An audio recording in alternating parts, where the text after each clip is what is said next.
Yeah, I think it's a good topic. Just getting a perspective of someone who has to design and then basically execute on that design. I'm getting your perspective on how to design something. Probably worded that a bit weird, but it is an interesting perspective to get.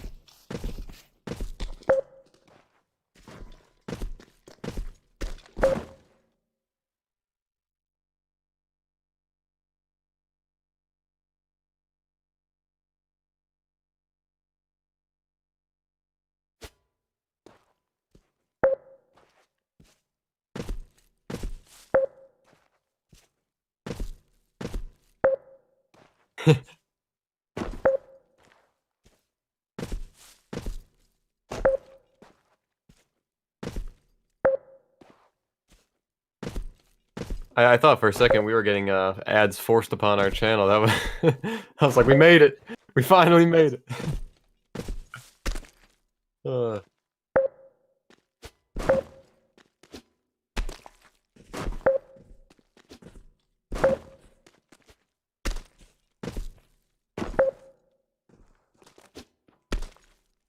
Well, I do hope that your spacer designing abilities are far superior to this.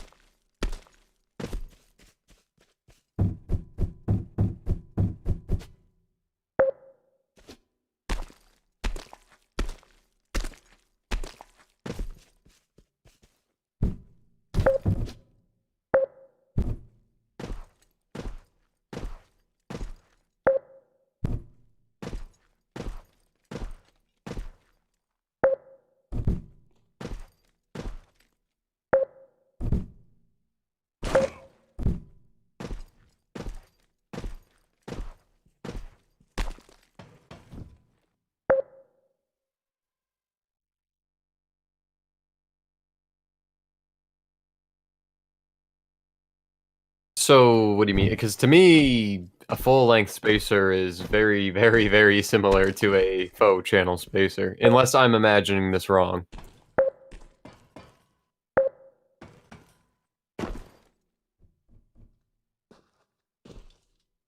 Oh, wait. Yeah. Okay, yeah, so I fucked that up. So you are correct. Full-length spacer would mean that you basically remove any possibility of there being a latch involved in that situation. And, yep, and it's just a nice, smooth bottom. Whereas a those cheeks clap nice. Anyways, well, it's like that squid ring, perhaps a squid ring.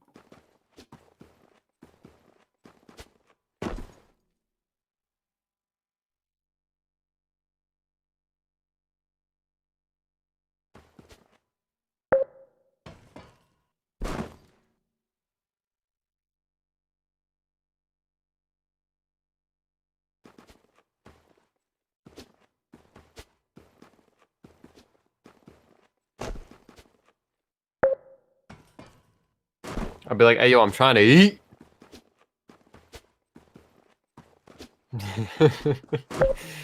um, and then what? So the full length spacer, that's the one that is basically well, okay.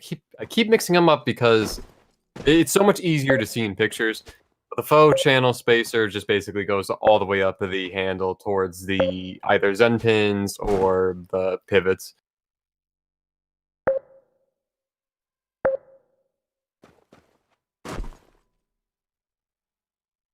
Because it made contact, right?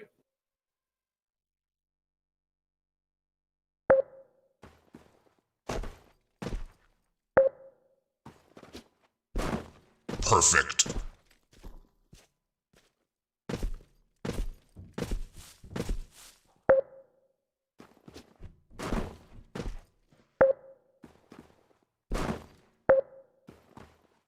I mean, imagine if you can do milling and whatnot, you could probably figure out 3D printing. You would imagine. Um, so what materials are we thinking about for these spacers? Was stainless steel ever...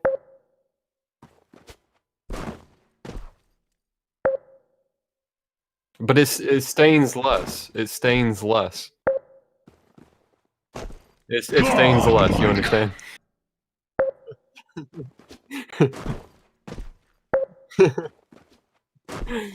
That actually messed me up. It took me a while to understand, because I always thought stainless was like a very superior form of steel until I realized, like, I was just reading articles on different metals, and they're like, yeah, no, stainless just means it just rusts less, basically. That's all it means.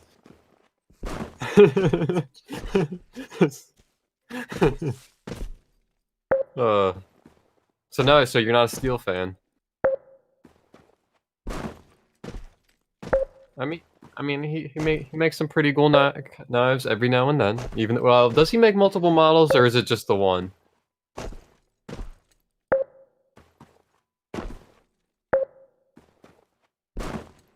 Maybe it's 3 blades. I think he does.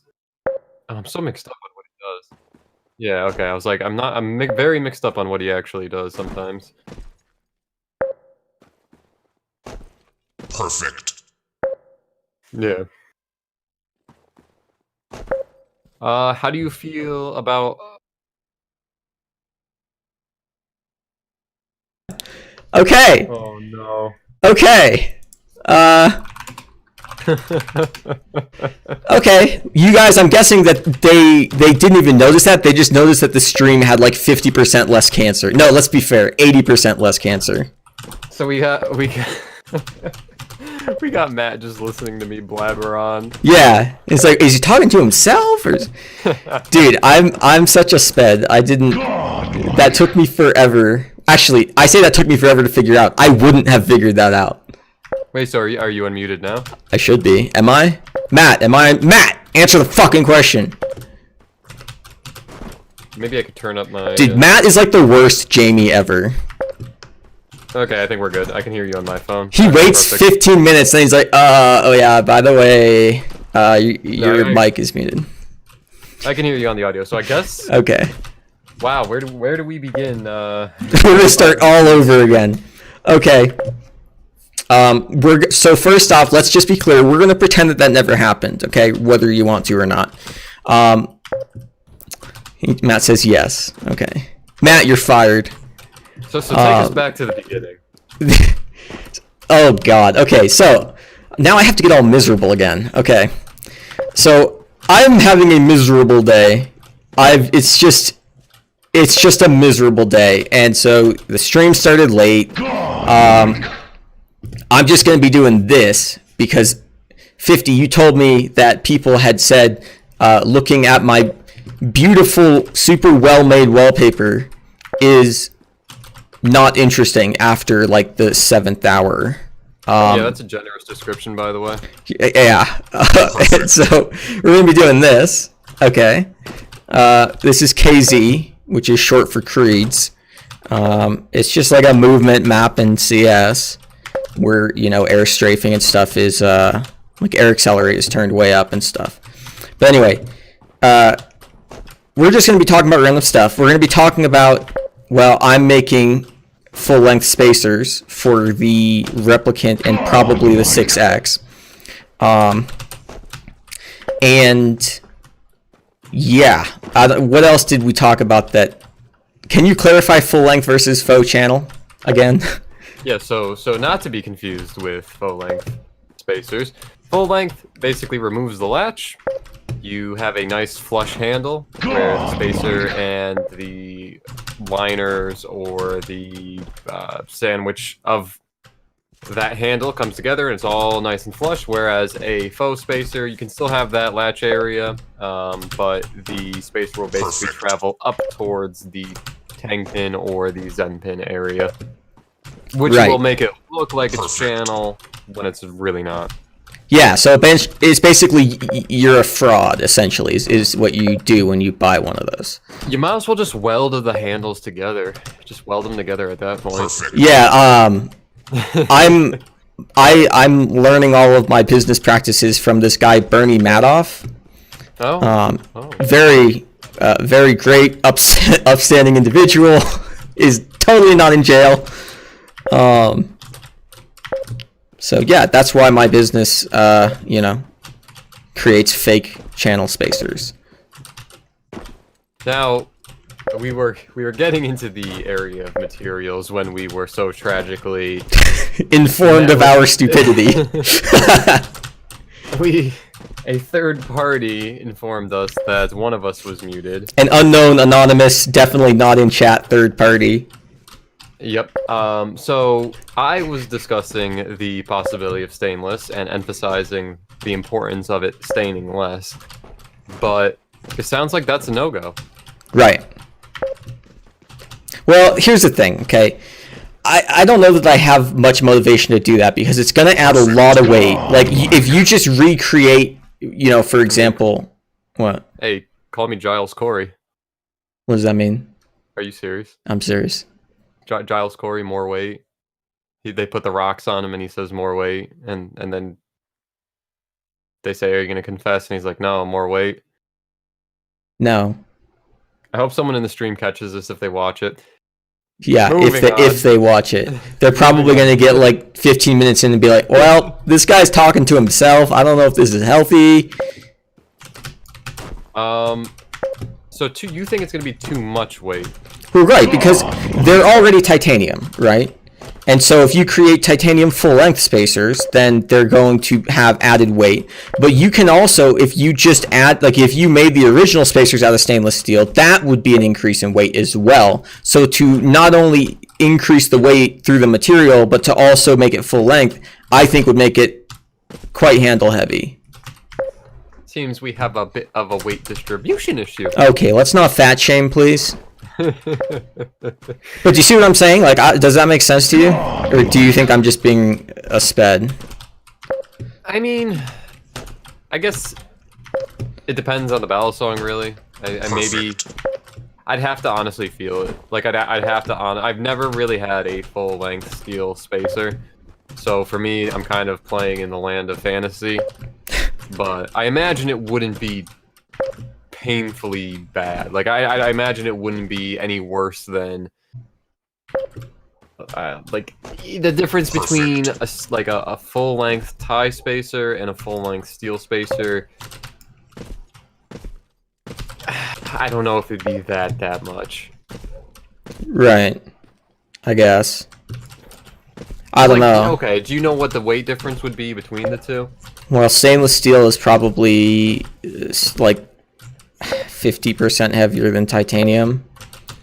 I don't know if you just consider, just think of the volume of titanium on the slabs themselves, right? And then consider the spacer. I don't know. I'm just saying, to me, I feel like that is a potentially problematic thing. Okay, well, let's talk other materials and why you would consider or why you wouldn't consider them as well. So, like what? We're taking aluminum straight off the table. Thank you. But I'm actually gonna bring up some interesting materials, and I have seen some of these used, and I have seen some of these not used. One that I've seen used is brass. I see. You realize how ridiculously heavy that would be, right? And I was gonna go down that road, because I was like, I've been playing with some brass when I do my engravings, and those little practice plates that I do are quite a bit heavier than the titanium plates that I work with. Yeah, I mean, it's like 11% heavier than steel. So the problems that we have with steel, just multiply that by 1.11 and you got my response on brass. I will say it's beautiful. I think the brass? The specific alloy that I bought was, I think, the 464 alloy. I don't even know. Supposedly it's naval brass, and I was like, I'm taking material that other people could be using for important stuff and just fucking engraving it. Right. So you're taking stuff that would be used to kill people, and you're not killing people. Yeah, I heard. Or have we not ruled that out yet? I heard it has great corrosion resistance. Yeah, totally. Relative to other brass. Relative to other. Oh, right. Okay, so that would be like you take it like a. Oh, my mic is a little too high. Why do I feel like that's like a subtle insult? Mm. Mm. Should I just lower it all the way? Okay. By the way, this is probably the last podcast I'm doing with this mic. Nice. Nice. How do you do that little pop thing that guy does? Hello? What the? Yeah, you didn't. Yeah. No, it wasn't that though that he did. I don't know. I don't. I'll have to experiment. I'm too insecure to try it on stream. I feel like I'm just gonna make myself look like an idiot. But to be fair, well, never mind. You know what I mean. Very well. Yes. Next material. Water. Copper. Copper? Why? Are you gonna run electricity through it? Okay, why would you not do copper? Because I'm not an idiot. I'm sorry, that was mean. Just because I don't see why. Oh, great.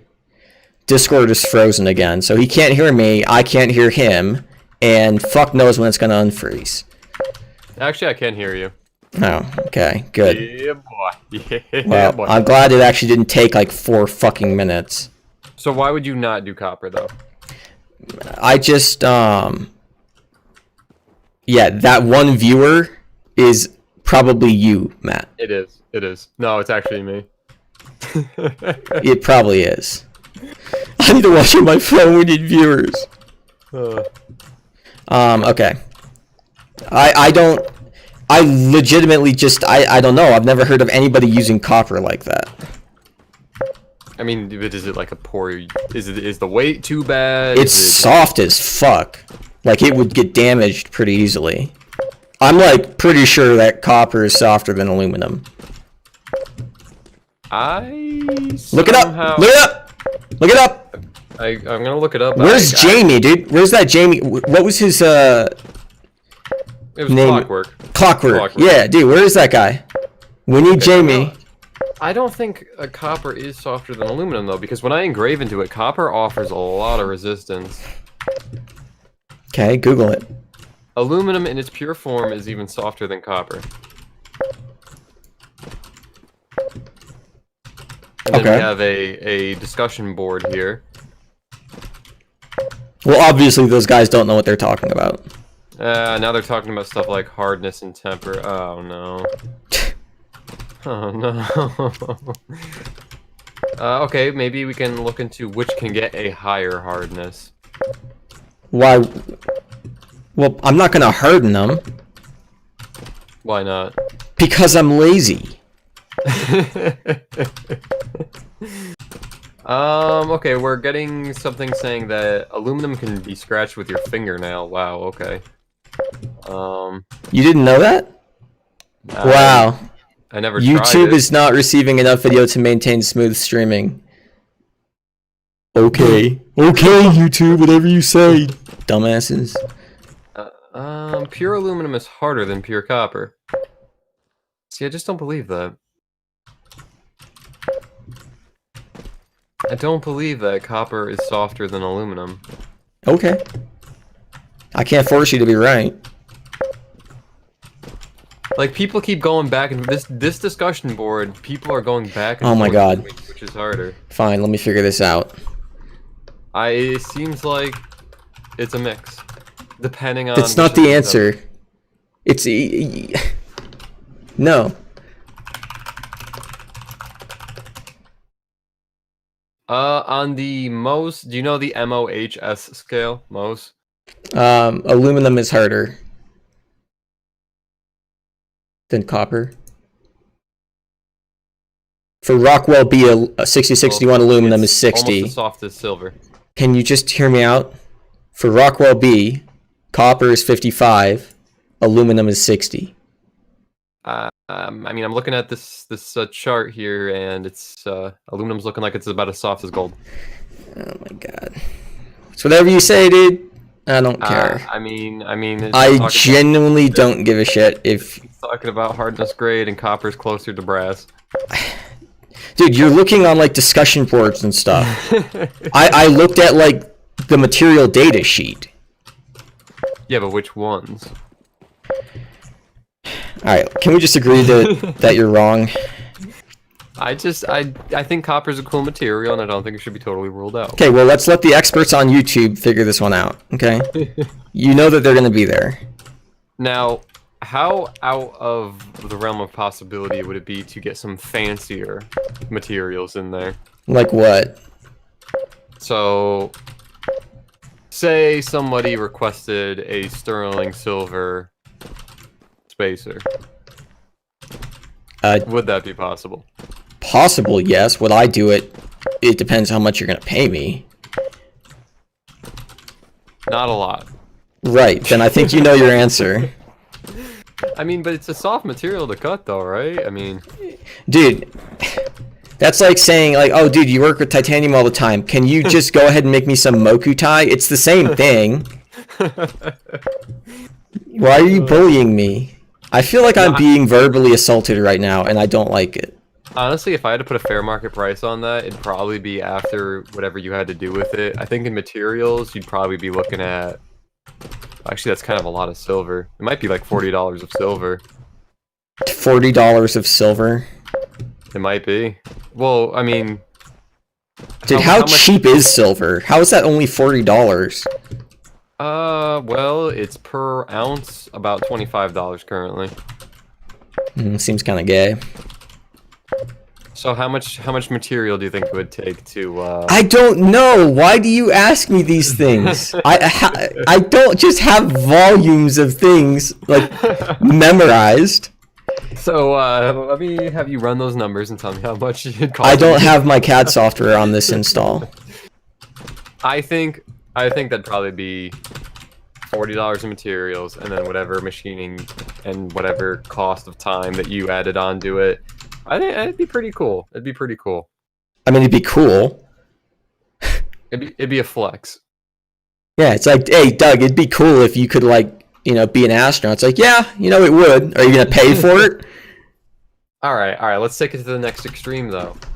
How about like, and I'm gonna have to cut the content of the carats down. But how about like an 18-karat gold spacer? I don't. What's the question again? An 18-karat gold spacer. Okay, that's not a question. You just said an 18-karat gold spacer. I legitimately don't know what you're asking. You're asking how much it would cost for me to make it, or how much volume? Like, I don't. Or what, like your thoughts on gold as a spacer material? It'd be ridiculously heavy, very soft. I don't know, kind of shitty. Kind of shit. I'll smack the shit. Well, it would. It would be a horrible spacer material.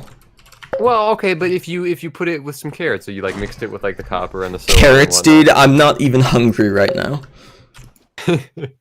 I think it'd be a very, very cool material. Yeah, well, I don't know. Dude. I don't know how to answer these questions. Like, I genuinely don't. Though the problem with gold is I'm pretty sure nobody would be affording those type of spacers, because gold right now for pure 1 ounce is around $1,900. So spacers are definitely gonna cost like it's probably gonna be 6 G's just to make some spacers. Yeah. And then, I mean, consider all of the chips that get cut off. Well, I mean, you could make some kind of like net to catch them, right? For the love of all that is holy. What is wrong with you? You couldn't? A net to catch them? Well, some type of like... Oh my god!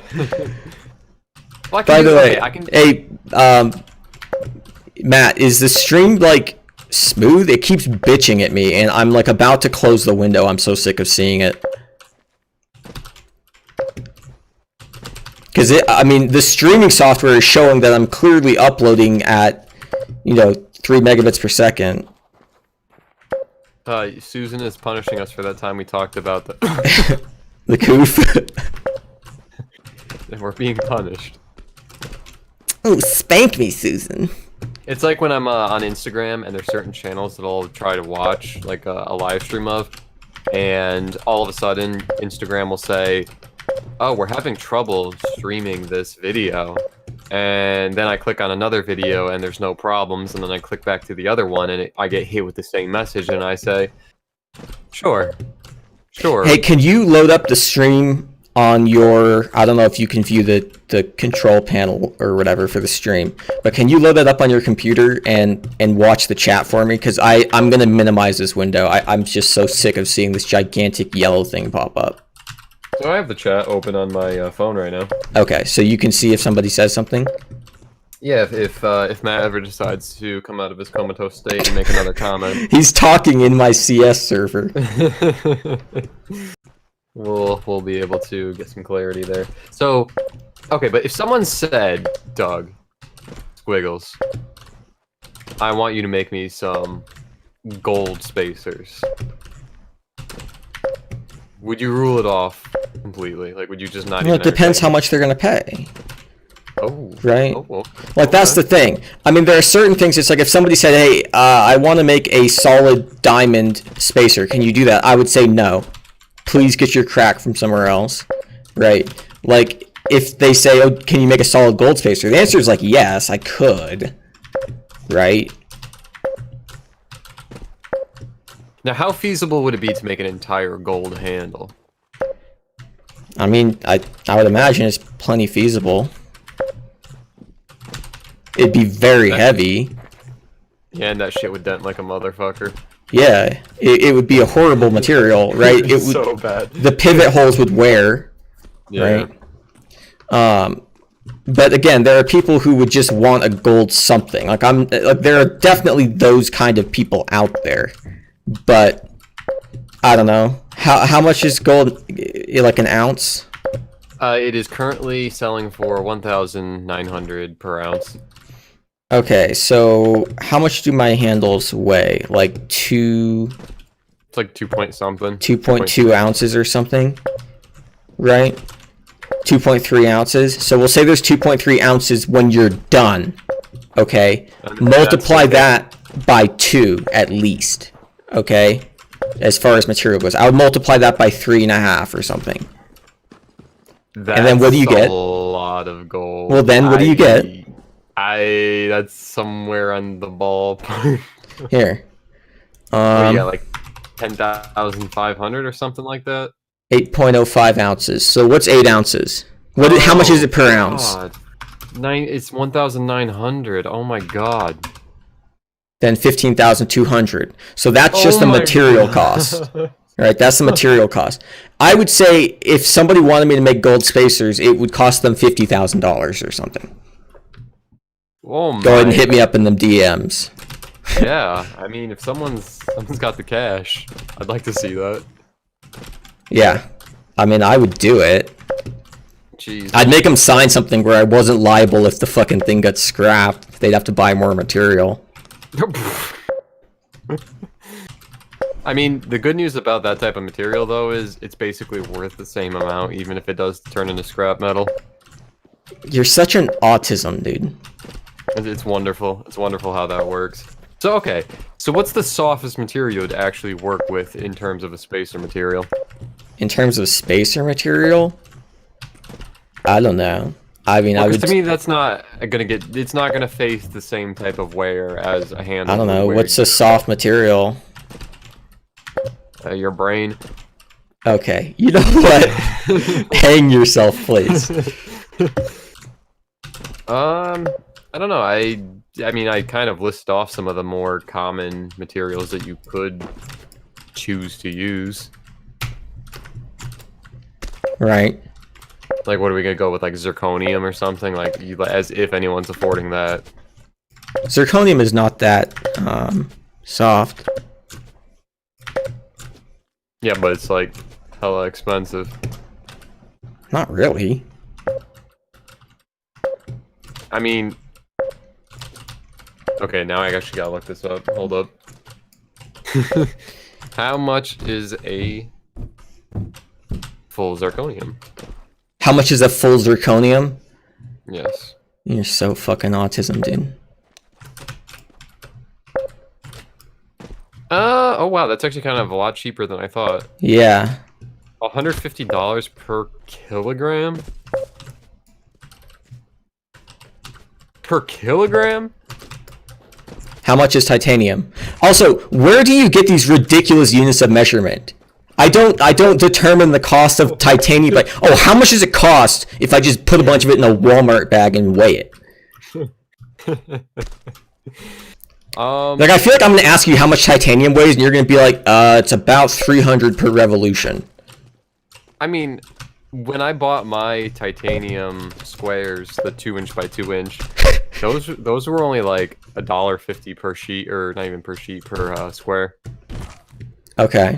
I don't even think they were $1.50. They might have been cheaper than that. The brass and the copper cost more than the titanium for sure. I mean, that's a little odd.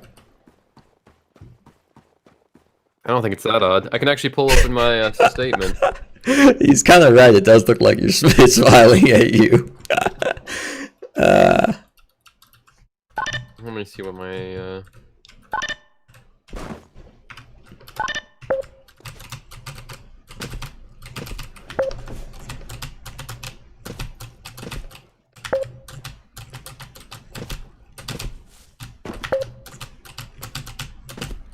God, they got so many emails. Okay, here we go.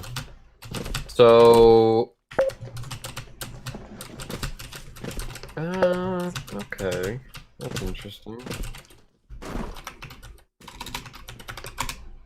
All right, I guess the titanium did cost slightly more than the copper and the brass.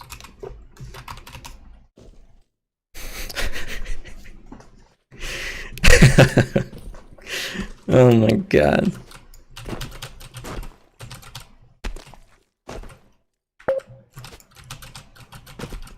Perfect. This guy in my server just straight up ignored my question.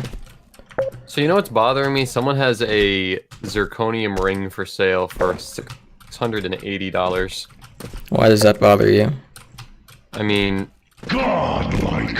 I just looked at it being $150 per kilogram. Dude.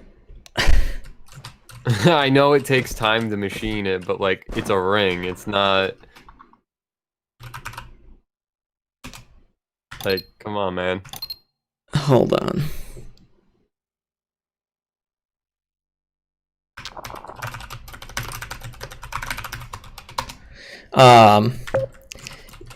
I don't know. I mean, you gotta also understand, people don't want to work with zirconium because it's a huge fire hazard.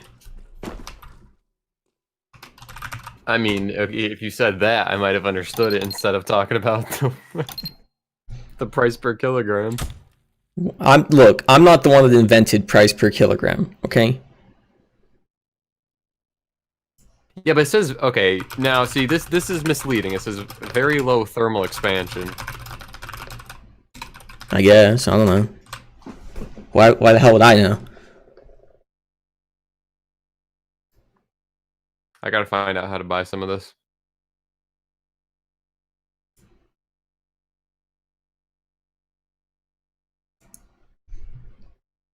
It's always a good sign when it takes forever to load a simple map. Actually, this is kind of a big map. Alright, let's see. We can get some plate. Alright, I like that. I like that. My record time on this map is 4.5 hours. I've beaten it twice. There's something wrong with you, man. What do you mean? Used? How can someone sell a used plate of zirconium? I don't even understand. Used underwear, good condition. Washed recently. I mean, to be fair, it's basically the dimensions. It's almost the dimensions I'd want. It's a bit thicker than I'd prefer, but... Now, is that thick with a K, or...? It's about 0.02 inches thicker than I'd prefer, but... I mean, all things considered, it's only like $85 for a 1 by 3/4 foot. I see. It's really not that bad. Yeah, I'm gonna end up buying some zirconium. Definitely gonna end up doing that. Why do I feel like... Oh, okay. Yeah. Okay. But the prices are just No! so so wild here. Huh. I can't do this. So zirconium's totally off the table, huh? For most people, yeah. This is a shame. This is a shame.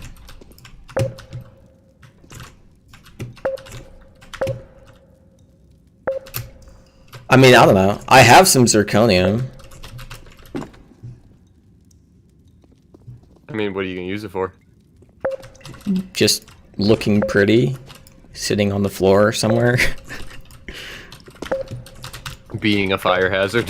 Right. Well, it's not a fire hazard when it's in a gigantic block. It's just kind of a, it looks seductive. You know what I mean? Oh my god. Ooh, okay. Okay. Is something like carbon fiber totally off the table? No. And why would it be on the table? What do you mean? So you would consider carbon fiber? Yeah. For what purpose? For spacers! What have we been talking about? I'm saying like okay, so you wouldn't rule off carbon fiber even though it is far lighter than like an aluminum. Because why? I don't know. I guess I don't mind working with it, I guess. I don't know. I don't mind working with it, and if people like the way that it looks, right? I don't know. I have less problem removing weight. I don't like adding weight. Well, that'd be like a way where you could get away with making that handle flush without it adding a ton of weight. Like, it'd probably be closer to the weight you started with. What do you mean?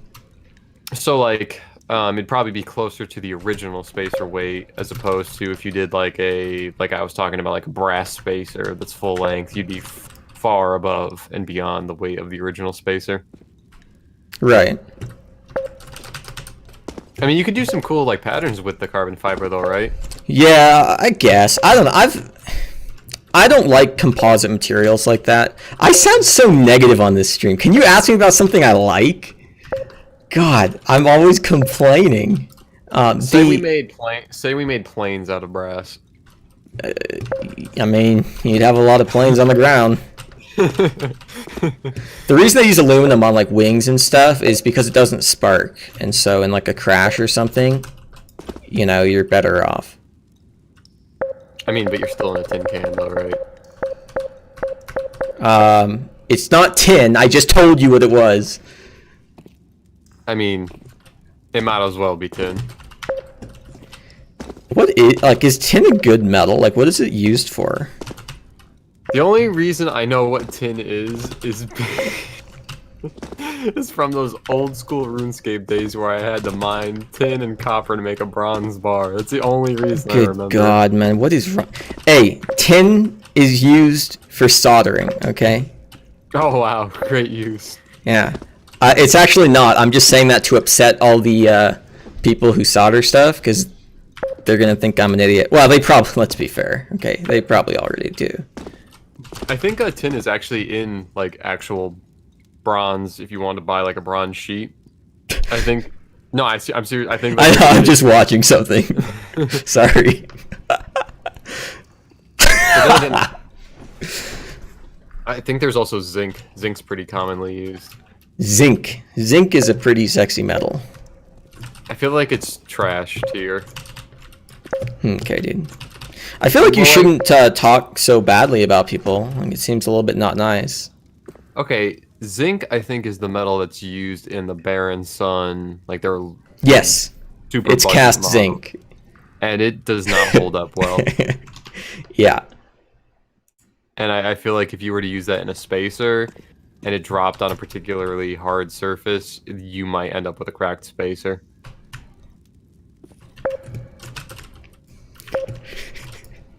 Sorry. I mean, I don't know if it would crack. I feel like it would just... I just think it's really soft. But like, if it's soft, then why does... Like, my experience with the zinc was it most certainly cracked. I don't know. I never had it crack. But like, it definitely cracked. Are you watching the stream, by the way? You should. I mean, so far you're just jumping around. Oh my god, this guy didn't save a checkpoint. You should just hit undo teleport, dummy. I don't know. Here's the thing, right? I asked a few people, should I remove some material on the spacer to make it, you know, I don't know. Less okay, so you have to rate. Let's say this. You have to rate the possible materials that you would use of the ones we've discussed from like 1 to last. So we talked about titanium, steel, copper, brass, aluminum, zinc, gold, silver, like carat, like different mixtures of that, like sterling silver, 18 karat, zirconium, all those. Can you rate those from first to last? Honestly, I can't. I don't know. I don't know enough about like different metals and stuff. I don't know why I suddenly can't do this. So you're just, what you're telling me is you're just a titanium expert. I mean, what else would I be? I mean, I was hoping you could like toss me in like some side metal. I prefer titanium. I'd say is probably the number one. So I'd say grade 5 titanium is number 1. So what's the main difference between like grade 5 and like say the one the one I'm engraving on is a grade 2 titanium. What's the main difference? It has to do with alloying elements. Hold on, I'm being assaulted. So okay, titanium, there are different phases, okay? There's an alpha phase, beta phase. I don't think there's anything else, but God knows there probably is, and I'm gonna sound like an idiot. Yeah. There's that, you know, awkward phase where like your legs aren't the same length and shit. Yeah. So essentially, the phase, the alpha phase, the molecular structure or whatever, right? The crystalline structure is close packed hexagon, I believe. And in beta phase, it's body centered cubic. I think people are gonna like laugh at me, okay? But that crystalline structure has the biggest impact on, has a very big impact on the like metallurgical properties, right? So if the beta phase, I think, is above 862 degrees Celsius or 832, something like that. And so obviously that's a little bit hot for somebody who's flipping, right? Like that might not feel the best. And so to have those different crystalline structures be stable at a lower temperature, you would add beta stabilizers, okay? And that would allow those crystalline structures to be stable at room temperature, right? And there's also alpha stabilizers that you can add that would make it, you know, theoretically the alpha phase would be stable at higher temperatures. This is all my rudimentary understanding, okay?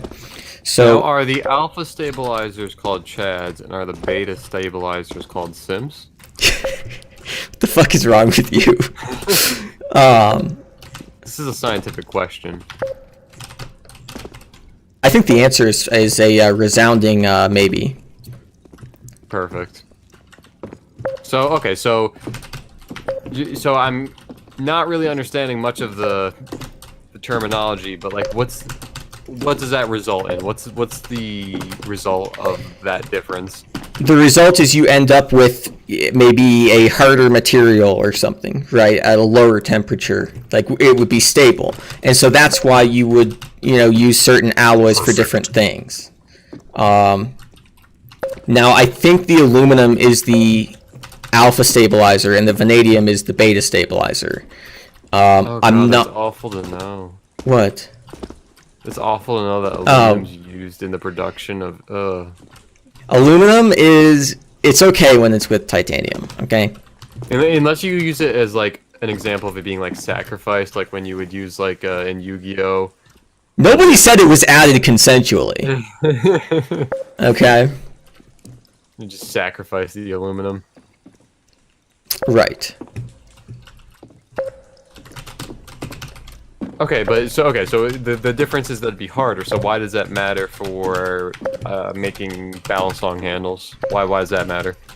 Well, essentially, if you've got a harder material, it's going to dent less, right? I'm pretty sure that's like the definition of hardness, is like its resistance to deformation from, stuff like that. There's also abrasion resistance, right? So if you have an abrasive person like me, you would need to have an abrasive resistant material. But I don't know. I don't really know how to answer your question, I guess. I feel like my explanation, I thought I kind of answered that. Although I don't know if I understand what you're asking. Perfect. So I guess bottom line, between grade 5 titanium and grade 2, the main difference is you could expect grade 5 to be harder, therefore it would For sure, and stronger. Grade 2 is a pretty soft material. I mean, it does cut pretty well when I try and go through it. I will say that. It does cut pretty damn well. Well, if you compare it to grade 5,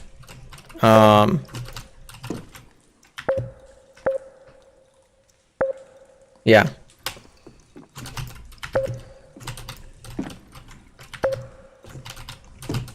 Did that answer your question? I feel like I'm not doing a good job answering your question. I guess it would. So would actually a curious question would be, would the weight be basically the same? Would there be any differences there? The weight? I don't know the answer to that, unfortunately. Because that'd be a very curious question. Right. You can look it up. Look up the density of grade 5 titanium and compare it to CP2 or something. How about the potential for like anodization? Would that remain the same? Would there be big differences there? I am not sure. I think there is a difference, but I don't know if it's just like the voltage or whatever that you need to get a given color or something. You know what I mean?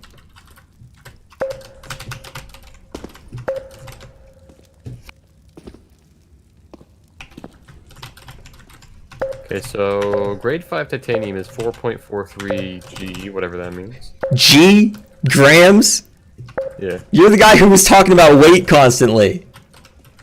I am so disappointed in you. Go to your room. They're pretty damn close. The grade 5 is actually slightly less grams per cc, whatever that means. Per cubic centimeter? Yeah. I like how suddenly you aren't using all these units of measurement. Are you just making it so that I feel like I'm contributing? Is that what's going on? Of course, of course. Now, I will say the Rockwell hardness is way lower for grade 2 titanium. Like, we're talking a factor of, like, if I'm doing the math right, factor of 4. That would be kind of nuts, but yeah, it would make sense. Well, it says hardness Rockwell 80 for the grade 2 for... Oh, wait a minute. I was lied to.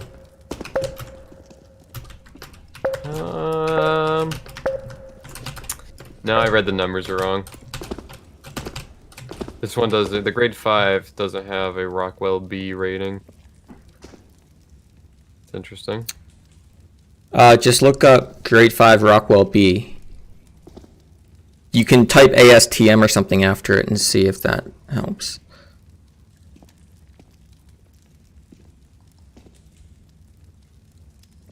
I'm not seeing it. I searched that exactly. Grade 5. Oh wait, I didn't. Okay, hold up. Fucking sped.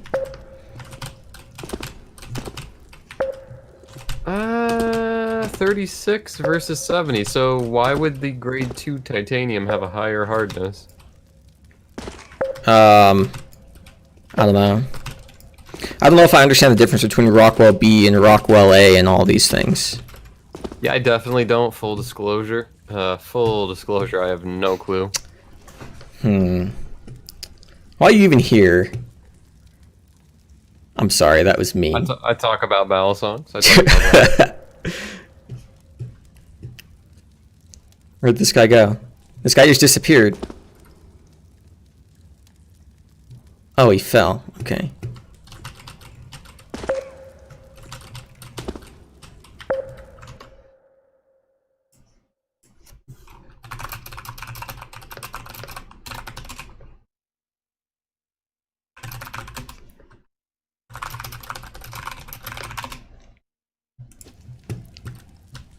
All right. What do you think about full-length spacers, though? Do you think that's a neat idea? I would like to talk about that. I will have to take a momentary intermission. Oh. Oh, Can you yes. grab me a soda? Oh, yes. I will grab you. Thank you very much. Yep, I will be back momentarily. Thank you.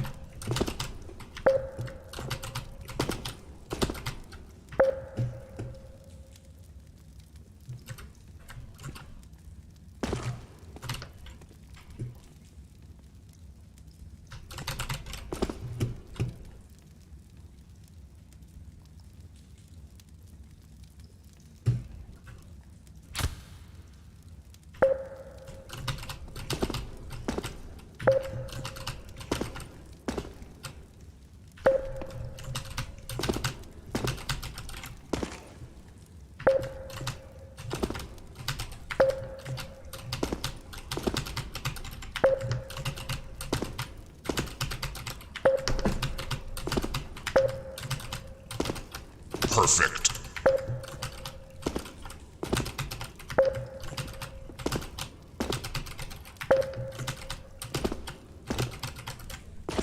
Oh, I almost got it.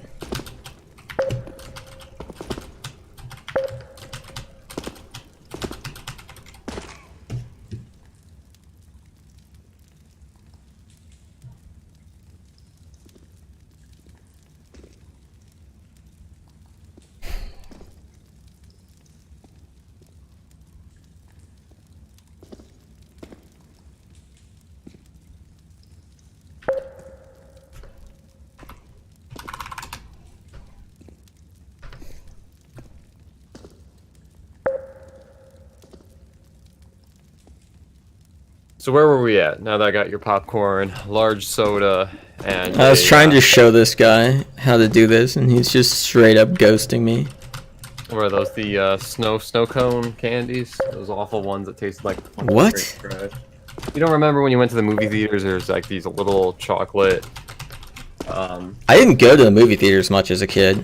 When I did, I would just get like popcorn. Honestly, Yeah, explains a lot.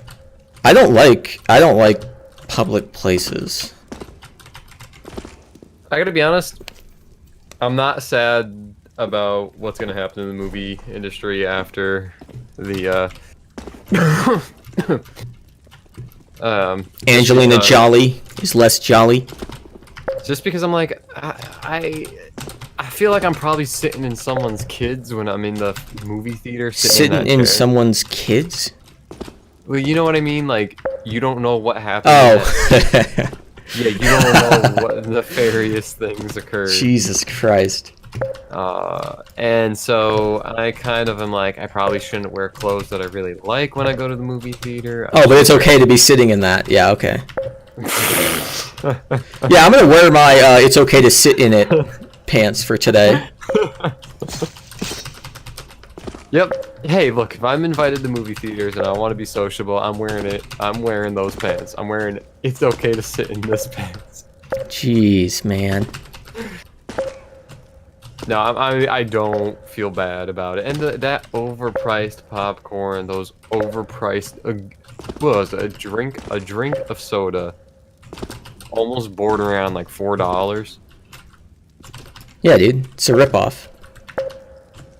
I'm like, okay, are you making money on the tickets, or are you making money on the food? Because it sure seems like you're trying to make me want to sneak in a whole 4-course meal here. The answer to are you making money on the movie or making money on the food is yes. I'm surprised they didn't like have to pay extra for your seat. Like I'm actually shocked that movie theaters never really implemented a here's the premium section. What the fuck? Why can't I get up here? Here's the budget class, and here's the go fuck yourself class seating. Yeah, well, I think we all know where I'd be. Oh, you wouldn't even make it in the door. Wow, dude. I'm sick of your fat shaming. Oh my god, that's so rude. Like, oh my god. Yeah, oh my god, this is fucking annoying. Dude, I can't do KZ today. Like, I know it probably sounds like I'm just saying that for the fucking stream, but I'm legitimately like, I never have this much trouble. It's okay, our expectations What weren't the that high fuck? to begin with. It's so fucking annoying. So,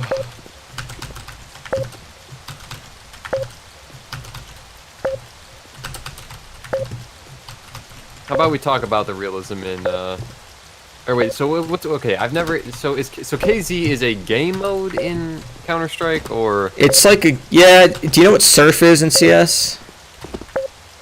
Were you trying to be the next Leafy is here? No. Do you know what it is? I know what it is because him and like a bunch of other streamers. Oh, okay. Yeah. Well, it's like that, except it's for adults. Somehow I really think you're abusing the term adult, and Look. you're applying it to yourself, and you're projecting. Look. Surf is for people who have skill. I'm sorry, surf is for people who don't have skill. KZ is for people who have graduated from surf, okay? I say as I fall off a little ledge. I mean, whatever helps you sleep at night. I like to hook puppies up to car batteries. I still think that's a waste of a car battery because you could just throw it in. Shut the fuck up!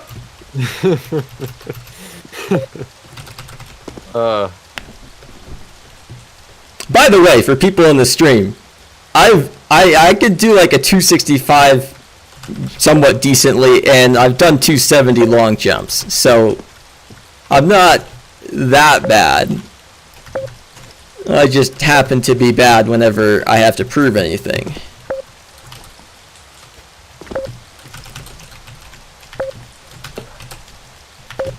But yeah, dude, do you have Steam? I do have Steam, but I use it to play Warhammer and God, there is something wrong with you, dude. yeah, other creative assembly games like Rome 2, Attila, which I do find quite enjoyable, by the way. I don't think sadly, they don't translate well into the knife world at all. My favorite top-down combat game is Roller Coaster Tycoon. That is deeply upsetting. Is it? That is deeply upsetting. What was it, Damon Hill or something? You could name the guy, and he would either have a bunch of money or he would always go to the bathroom, so you could, like... Isn't there something like that? I know if you type Daddy Big Bucks in Safari Tycoon, you, God, Eric is such a boomer. Get wrecked, dipshit. That would give you, like, a bunch of money. Dude, are you gonna let yourself get roasted like this, Mr. Boomer? How am I gonna respond to someone who probably categorizes themselves as Gen X? Or no, not even Gen X, my bad. Gen Z is Zoomer. Yeah. Stupid fucking Zoomer. What I'm are sorry, you? but this is a no Zoomer allowed chat. What are you, some kind of millennial? Oh my god, do not ever ask me something like that again. Are you part of Generation Y? I'm part of Generation Go F Yourself. It really messes things up that they just threw in millennial there. It was such a simple system. It was Generation X, Generation Y, Generation Z, and then they're like, wait, what if we call the millennials instead? Yeah, but it makes sense. And plus, they made a big deal about it. Like, oh, you guys are the class of 2000. You're gonna make all the changes. And they're like, cool. Let's think of the change we want to make. Let's be racist again. Yeah, full disclosure, the changes that my generation thinks that they made are Horrifying. at best. Yeah, they're questionable at best and insignificant at worst. I don't know how to fully tie this into the knife world, although many in the knife world, at least the Battlesong community, I think are millennials. But man, if I've ever seen a group of people that just have a heightened sense of importance, it's my peers. It is my peers, and probably myself included too. Dude, they're so narcissistic. Like, it's so, it gets so old to me. Like, I'm just so sick of these people just thinking that the world revolves around them. No, I think I have a different view of it. Okay, well, your different view is stupid. So no. Hear me out. The way that I view my generation is that they think they are going to be part of something bigger than themselves, and because of that, because of the fact that they think they're part of something so big, they attach this grandiose importance upon themselves. They're like, well, if I'm part of something so big, therefore I am important. And meanwhile, what they think is so big is basically like, hey, let's go, burn down this dude's small business and like, fuck this dude. I don't buy for a second that they think they're part of something bigger. I think that they're doing it because they want to burn stuff down. Okay. Have you've definitely heard this. Wait, you don't want to be on the right side of history? You've heard that. Yeah, of course. You're on the wrong side of history. History books are going to write about you being on the wrong side. Yeah, well, that's only if you win the Civil War that's coming, bud. But so if we go off that statement, I do think a lot of these people think that they're doing something far greater than themselves. I don't at all. 100% these people know exactly what they're doing, and you can tell because they're not, dude. The whole reason why they said, oh, let's defund the cops, we want no police, is because they thought that they would never get it, so it would give them a constant reason to riot. That was why they asked for that. It's not like they were dumb and they actually thought they were going to get it. The reason they did that is so that they could constantly have a reason to riot, and then all of a sudden the city fucking did it, and they're like, what the fuck? So now they're going around asking, like, they're yelling at white people to give up their homes as reparations. It's just looking for excuses to riot. That's all it is. They don't think they're part of something bigger. They think this is fun. They think it's a game, and they think that there won't be consequences. And they're gonna find out the hard way in probably a few months that there are absolutely consequences. Very bold of you to assume that I identify as white. Very bold. I mean, your picture is black and white, and you're definitely not the black in the picture. Your dog is the black. Very bold of you. But like, to me, that's just the delusion meeting reality. Like, no, it's not, like... dude. That's so ridiculous. I don't buy, dude. You can tell because these people, like, if you look at, what was that place what's the, what's his name? Not Weinstein or Weinstein. It's that professor at that college that they... Epstein? No. I can't think of his name. I feel like I'm such a douche because he's a pretty cool guy. But anyway, the point is, like, they had this principal up there or something, or maybe it was like the dean, and he was like apologizing and basically giving them what they want, and they said something like, stop talking or something, and he did, and they laughed. They're evil people, dude. They're evil people. Berkeley? What? Is this Berkeley? No. It had, I think it had green in it or something. I don't know. The point is, dude, I think you're a chump if you actually think that these people believe they're doing something good. I think that you're a naive person that's just being manipulated. That's just my, like, I know that's, I'm sure people will find that offensive, but frankly, I think a lot of people don't live in the real world. They want to believe that everybody's good, and they're not. There are people who would, if they could get away with it, they would torture you until they accidentally killed you. And people, like, they just think, oh no, these people are, no, they just want what's good. That's why they literally take a bat to this black guy's jaw because he supports free speech. They're racist. There's videos all over the place of them using racial slurs against black people who don't happen to agree with what those white people think. They're racist. Like some type of coon? Some type No, of they're type of, literally, look at what these people do. They're white supremacists, and they know they're white supremacists. That's why did you hear recently about that, they had that whites only coffee thing or whatever, coffee group at that university? I saw a restaurant. Well, that was actually a male versus female restaurant where they made the guys pay more. I don't know about the white versus. No. It was like they had some coffee. I don't know. I'm trying to remember what it was.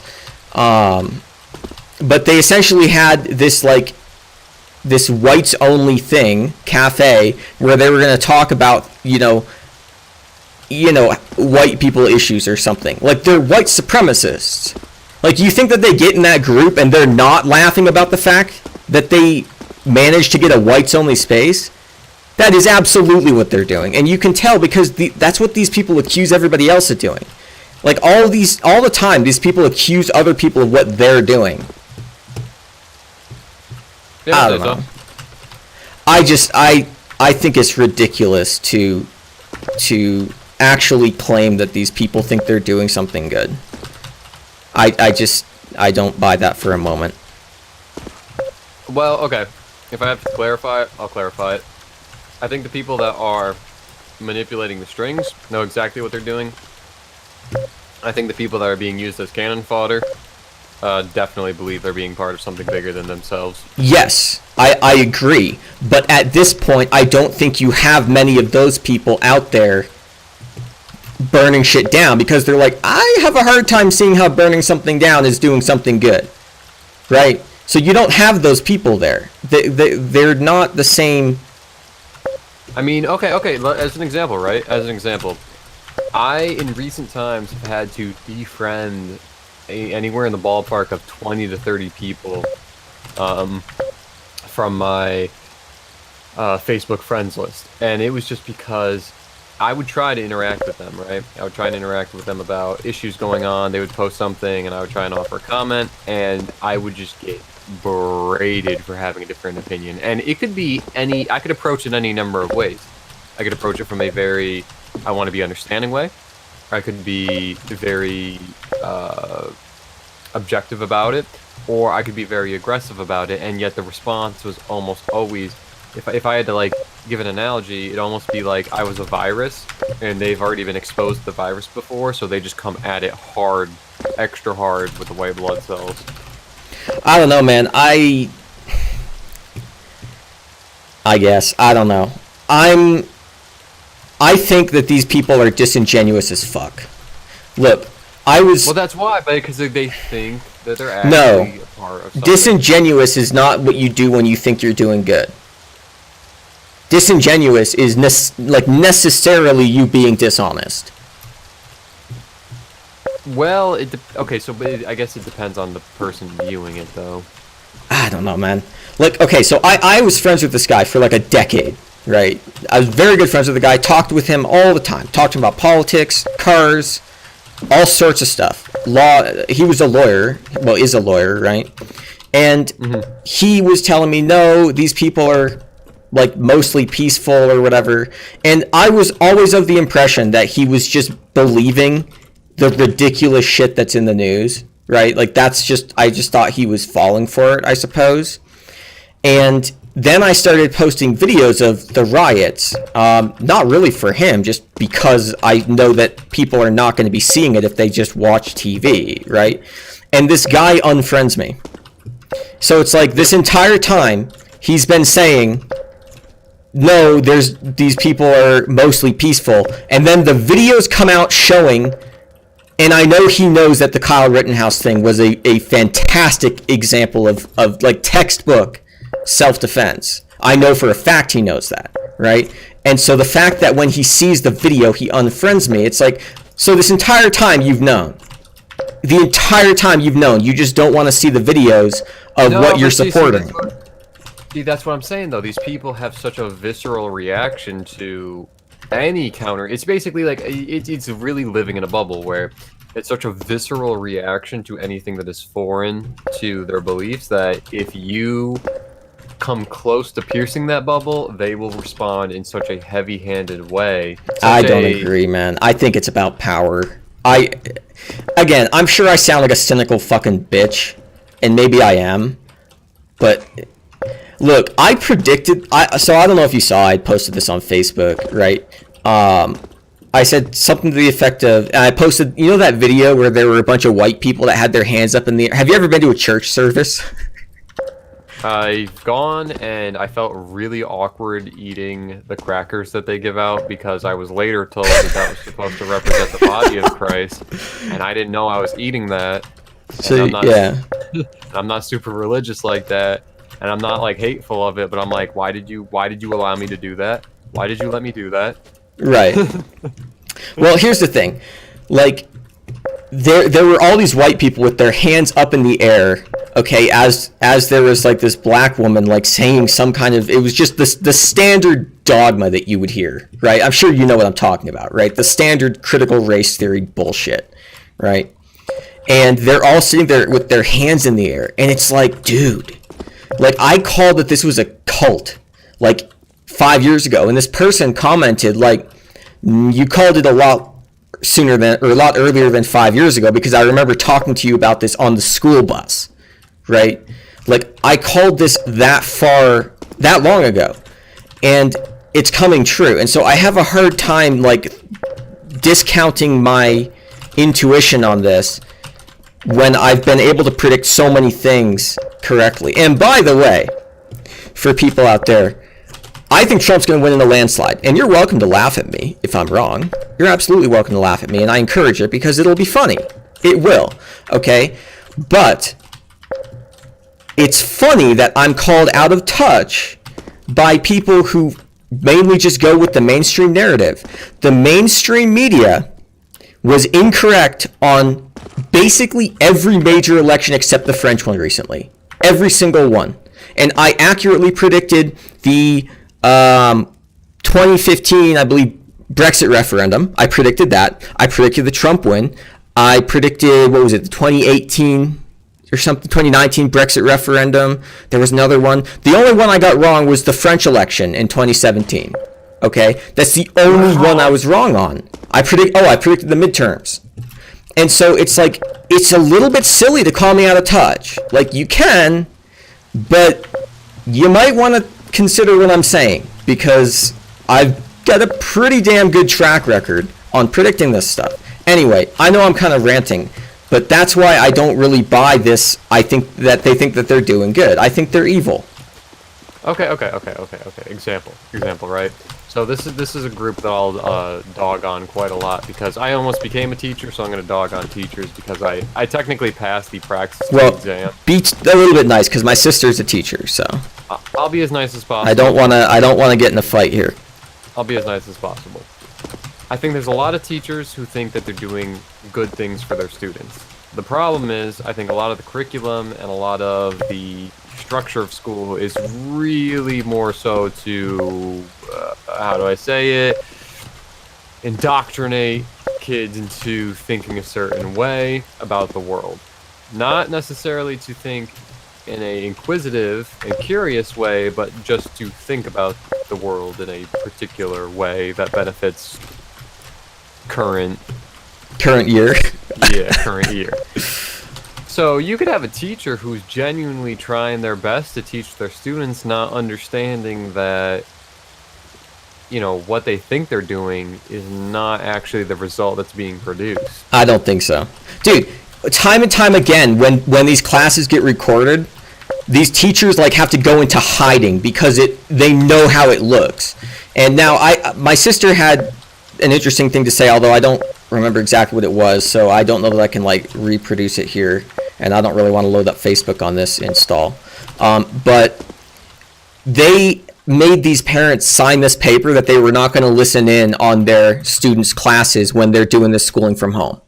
And to me, that is such an obvious indicator of something very insidious. Like, can you imagine if you had a babysitter that made you sign a paper that you were not going to go into the room that they were in, that your child was in when they were there? Yeah, would you sign that? Would you sign that?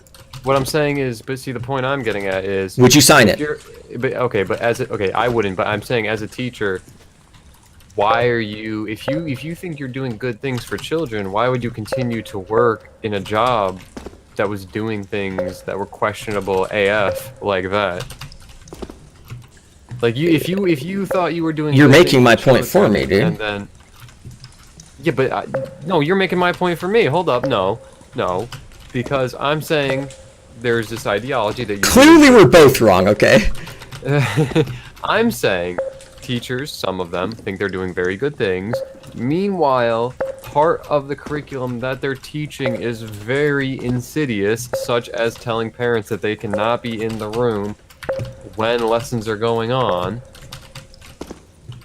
Therefore, it ties into what we were talking about before, where someone can believe that they're doing good when the end result is actually negative. What you asked was, why would somebody stay in that industry if it's doing these things? The problem is, it is doing these things, and it's obvious that it's doing these things. You can see example after example where there's like Black Lives Matter activists or whatever, were like consulting on some curriculum thing, right? So the answer is, or the question is, why would they be in that industry if they wanted to do good? Right. Well, you notice that they're still in the industry, right? What if we just change the question? Okay, what's the question? So I think I know what road you're going down, where it's like, well, if you want to change the system, be part of it. Is that a fair statement to make? Sorry, say again? I think if I'm going down the road that you were going down, a fair statement to make would be, if you want to change the system, you might have to be part of it to change it. No, that wasn't. Oh, okay. What were you going for? I'm saying that these teachers who, when a recording of what they said gets made public, they immediately backpedal. Immediately. They're like DFE. Okay? Like, it's ridiculous. And so why would they do that? Like, if they thought they were doing good, why would they care if it was posted? Do you have an answer for that? It could come down to, okay, so let me actually give a good response here. No, you're good. In what context? Okay, so like, have you seen it actually go south? So like, you've seen it go south for someone that gets exposed for telling their students to sign a form, or to tell the parents to sign a form saying that they won't listen in on a lesson. Right. Okay, so you've seen that. Mm-hmm. Now, I suppose this might be a power of the internet type thing, where I know a lot of people do feel pressure, a lot of pressure, just from being attacked from like 10 people. Like, if you're just an average person, and I think a lot of teachers would fall into this category, and you're just going about your day, and then all of a sudden 10 people inbox you telling you to kill yourself, that'd probably be pretty traumatic. For me, that'd be business as usual. For you, probably business well, when as you're friends usual. with me, it's definitely business as usual. Yeah, but for a normal person, that might be kind of a traumatic experience. So I imagine that could be just a power of the internet type deal, where if that person gets exposed, their name gets exposed, and all of a sudden they get a bunch of DMs saying, go kill yourself, they might try to backpedal as quickly as they could. And the school might even try and protect them too, to be like, oh no, it's okay, just you know, we'll say it wasn't you. I mean, I don't know, man. Yes, I understand what you're saying, and I don't think you're wrong on the, like, theoretically, right? Like, if they, with the internet, like, the internet can be like that, obviously. They obviously can be like that, right? Like, I'm not denying that. But, like, like they're not. Why they're not would sorry. you? Why would you suddenly be like the accepted thing right now culturally is to be like pro Black Lives Matter, support businesses being burned down. By the way, my business would be a very bad one for you to try to burn down unless you don't mind going to the hospital or the morgue. But that is like socially accepted, right? And so I don't.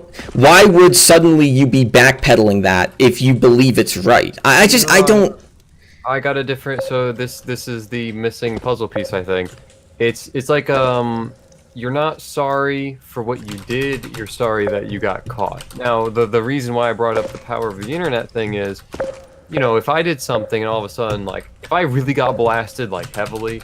And it would have to take a heavy blasting, but if I got blasted by like 1,000 people plus, I'd be like, oh, I did something really bad. Oh, did I do something bad? But I wouldn't be. It wouldn't be necessarily that I was sorry for what I was posted. It would be that I was sorry that I got caught for what I posted. And I think the same could apply for like teachers as an example, where they're not sorry for asking the parents to be out of the room when they were teaching their lessons. It's just that they are sorry they got caught for trying to enforce that type of rule. So like they believed it. Like they believed like, okay, yes, this is probably a good idea. But then they're sorry that they got caught for trying to promote that idea. That doesn't make sense to me. Why would you be sorry that you got caught trying to promote something if you thought it was good? Well, you didn't want the backlash of public exposure. I don't. Why? That just doesn't make sense to me. I mean, if you get publicly blasted and you're not used to it, it's a very difficult situation to deal with. I don't know, man. Look.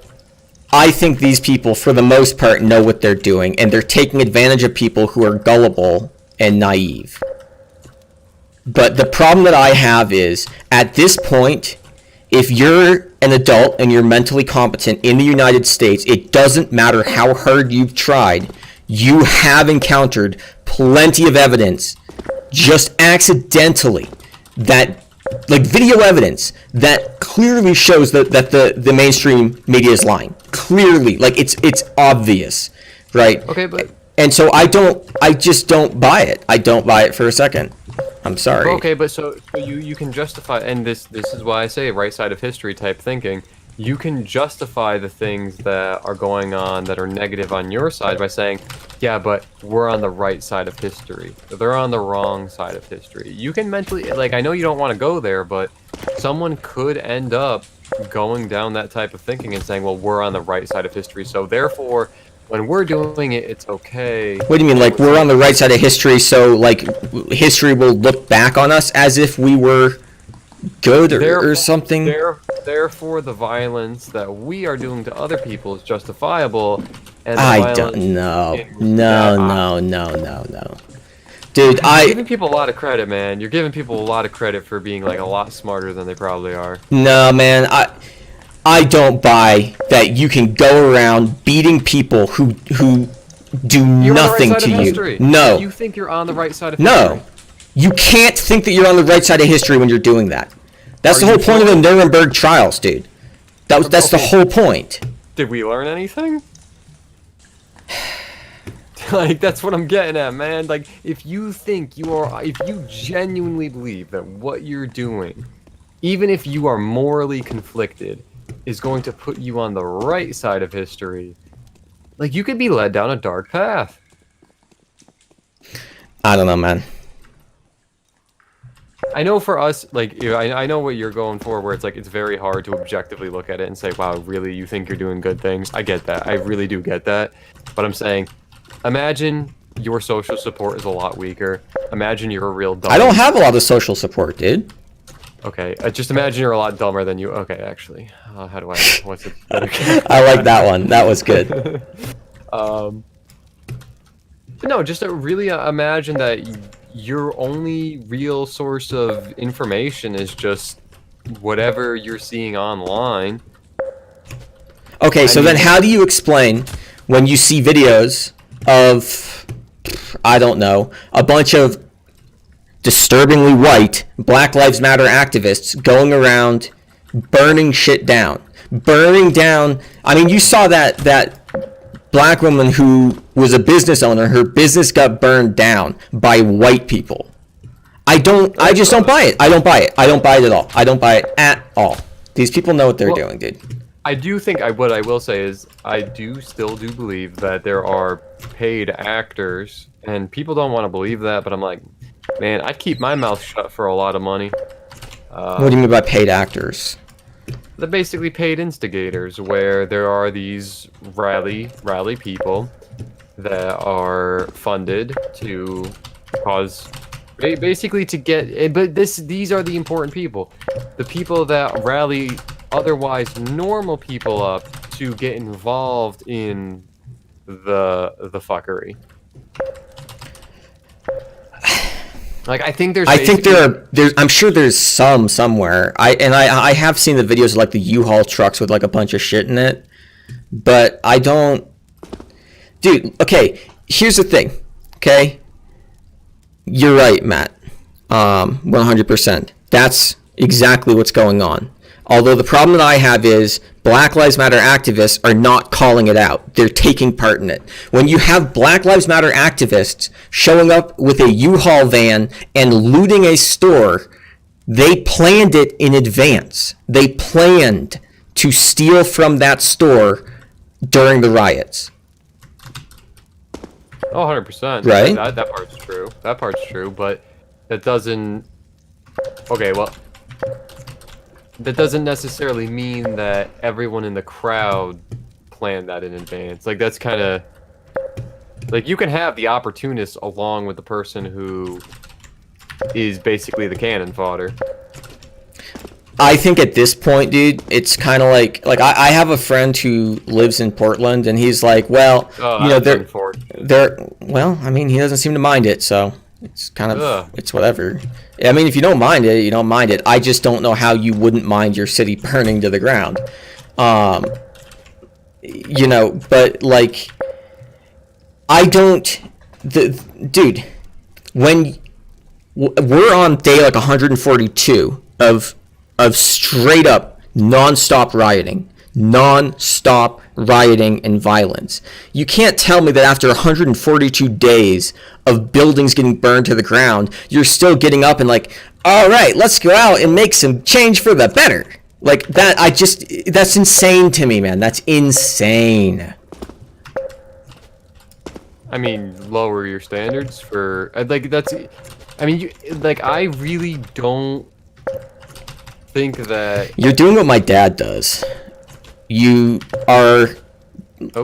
doing this like rational actor model thing where you just, in every single situation, you're like, well, let's think about why a rational person would do this. And it's like, okay, great. No, you can hear me out. A rational person would not do this, but because they're easily manipulated, they're not a rational person. No, it's not. They think they're rational.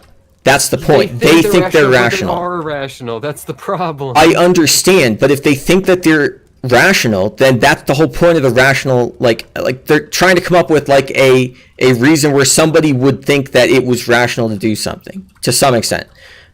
And the problem is if you do this stupid Tim Pool thing where you're like, never attribute to malice what can adequately be explained by stupidity, it's like, great, that sounds great, it's awesome. But when you do that, you leave yourself open like a naive idiot to being taken advantage of by horrific people. And I don't understand why you would do that. Why would you open yourself up to that? I mean, full disclosure, Tim Pool's been getting red pilled like a motherfucker. He has. So. It's amazing to watch. He's more pissed off now than I am. Like I'm like, calm down, man. Like this has been happening for years, and he's like, yeah. So I don't want it to be lost upon like anyone to think that I'm unaware of the very, very, very nefarious things going on in the background. I've watched enough best gore videos to understand what kind of Oh my stuff god. I've watched more than you have, trust me. Get wrecked, idiot. but I've seen enough. I was joking. I was making an I'm more degenerate than you joke. And so I'm not unaware. I can understand how someone can get there, but like it's kind of like that thing where, well, I was just following orders type of mentality, right? Where you can still know it's wrong and follow orders, dude. Wait, what? No, but that's what I'm saying. It's that type of mentality where someone's saying, well, I was just following orders, but there's that moral aspect of, well, you could have just not done that. Like, that's the whole point of the, well, I was just following order statement. It's like, well, but you're still guilty of what you were doing. Okay, but you're saying that these people think that they're doing good. The only reason why you would have the I was just following orders thing is because you recognize that what you did was bad and you did it anyway. Which is where a lot of these people are probably going to end up when they're on trial and being sentenced to, like, 10 years. No, they're going to end up getting killed. Or that. That is a viable alternative as well. Yeah, that's what's going to happen. I guess to me, this just represents how quickly an otherwise relatively normal person could be turned into a very threatening person, regardless of their intelligence or anything like that. I kind of almost look at it like the Mao's Red Book type situation. I look at it very closely to that, where otherwise smart people somehow allow themselves to be swindled into thinking that what's going on is good. They take on violent habits in order to enforce their what they think to be superior stance, and it kind of just keeps going down that path. I really think it's very similar to Mao's Red Book. Okay. I think what you have are a bunch of scrawny, white, rich children, okay, who think that because right now Ted Wheeler is allowing them to get away with literally assaulting people, okay, they think it's fun. They think they like exerting what they think is power over other people, when in reality it's just a mob of fucking scrawny children. And they think it's fun. But the problem is, look, we had a Black Lives Matter protest in my city, okay? And what you should know is I live about 45 minutes from a place called Gunsight. And they do, I mean, like, ridiculously high-level gun training on stuff, right? Like, professional training. Like, they train Secret Service. And, like, I believe one of the instructors there was on Trump's Secret Service detail kind of thing. So you have a lot of people in this location that have been there, myself included, okay? This place is ridiculously pro-2A. There are people who are walking around downtown with rifles on their back, and you think I'm exaggerating, but I'm not. Right? So there was a Black Lives Matter protest, and there was not an ounce of violence. And it's because they knew exactly what was going to happen. Because the streets were literally lined with police and lined with citizens, civilians, with guns. Right? They weren't going to try and take the statue down. There's a statue of this fucking horse guy. I don't know who he is, but the point is, these people are only doing it because they think they can get away with it. But let's say, I don't know, you have all these people and Biden wins and he, is sleeping. And these people continue doing this shit. There's going to be a civil war. And the reason is because everybody at this point, including people on the left, know that mail-in ballots are a disaster. And I'm saying this because I just don't believe that anybody can genuinely think about the process of a mail-in ballot and say that's just as secure as voting in person, because it's obviously not. It is obviously not. And there's a reason why even my lefty friends with security degrees, none of them has said anything like that, because they don't want their name attached to something so stupid. I mean, I don't at all disagree with the risks there for the mail-in ballots. What actually was really weird is there's people, I think they're doing mail-in ballots and they are doing voting early in person, and I'm like, what are you doing? No, I think that what they're saying is that they have a ballot and they're delivering it in person. That's what my dad did. Okay. Instead of mailing it. Although they might be voting twice, which is, what's funny is the Democrats they're absolutely planning on cheating using the mail-in ballot system, right? I mean, the only reason, can you give me, anybody in the chat either, or in the comments, give me one reason why you would want to, first off, do universal mail-in voting, which is very different from absentee ballots. Absentee ballots, you have to request, okay? So there's authentication there, okay?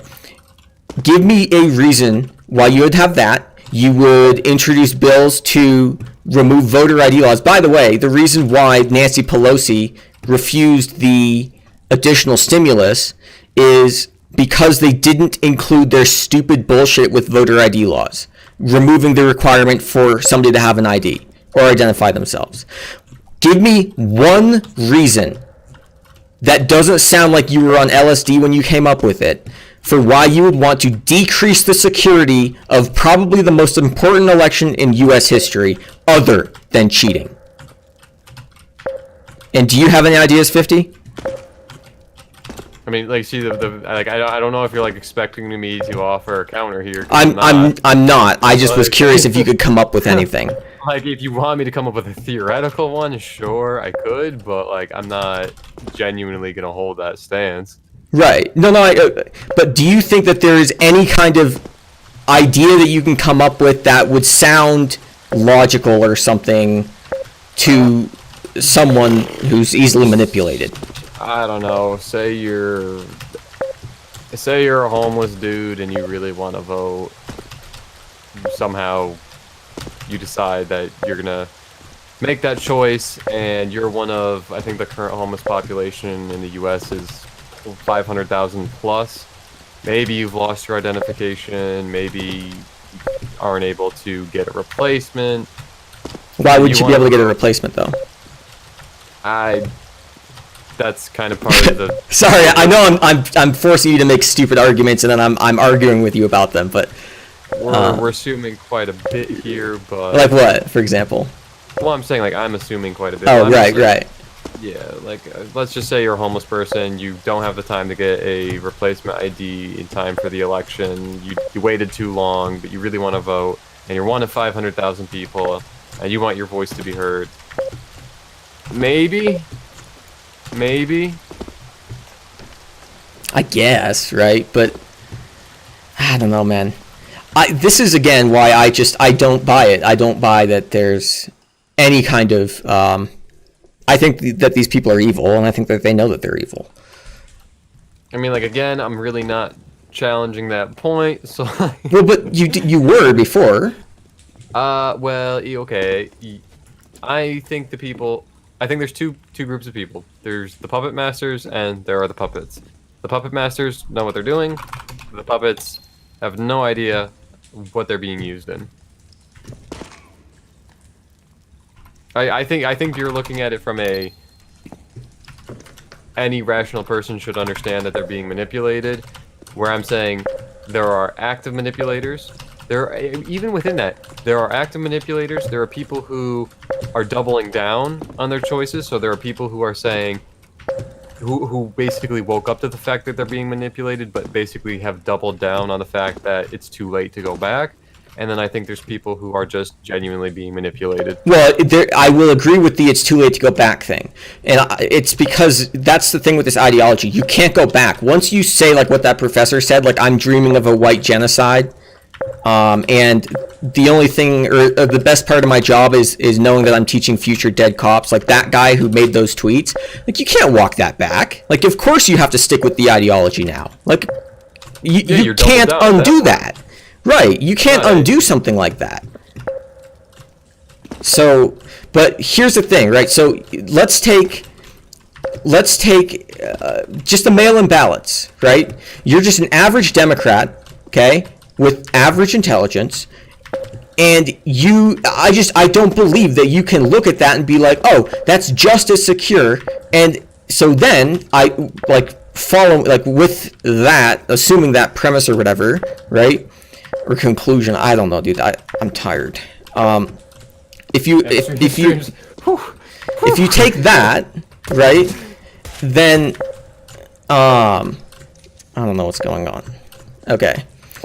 If you take that, then this person now has to come up with a justification for why they're okay with it being less secure. And the only reason is because they think that it's their party that's going to win through cheating.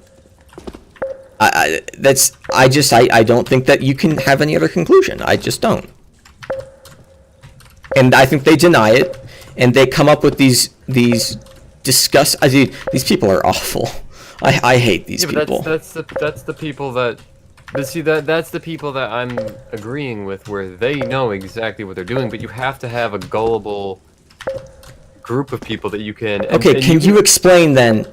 Give me a scenario where there's a gullible person that is mentally competent, and... example. Okay. Okay. Take this as an example, and this is a tactic that a lot of manipulators will use, and it's a very good one too, mind you. It's basically similar to, if I involve you in a crime, you're just as guilty as I am.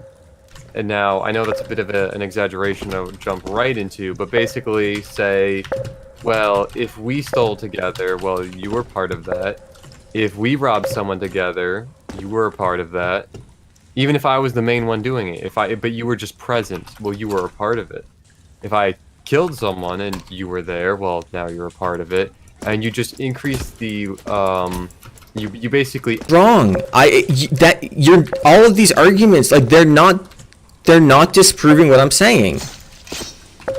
They're offering a different perspective. No, you're telling me examples where somebody could like feel like they have to, not where they think that they're doing good. Okay?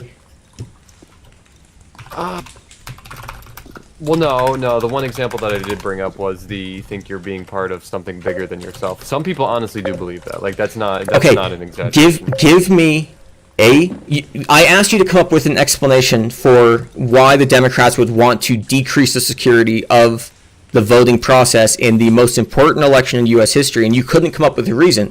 Another way of phrasing that is, can you explain to me something that somebody can think where they would think that this is legitimate, right? Okay. What could a person be thinking and still have good intentions where they would want to decrease the security of the most important election in U.S. history?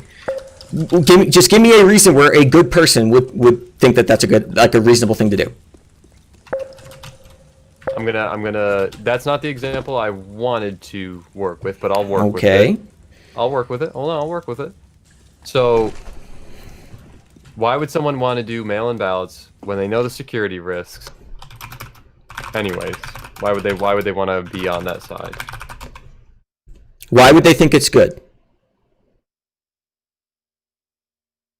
Why would they think they're doing good by decreasing the security of the election? And then to tie that even into what I'm saying, why would they think that's good, and why would they think they were on the right side of history, or doing something greater than themselves, or being for something? Well, you can do something bigger than yourself that's also evil. Like, it doesn't necessarily mean good, although I know that you meant it that way. Yeah, I'm saying they think they're doing I'm saying they think they're going to be on the right side of history, when in reality they're probably not. With mail-in ballots. Mm-hmm. I mean, it almost be this is it kind of alters between one or the other, where yes, a lot of them probably are like so anti current person in office that they don't care what method. So that's that's where someone could think they're on the right side of history, right? They think that the current person in office, Trump, is so evil, so detrimental that they don't care what tactic they have to use to win. I don't know, man. Well, like, okay, Sorry, go ahead and go on. I didn't mean to interrupt you. I'm saying they could say that we don't care what the security risks are. We just want this guy out of here.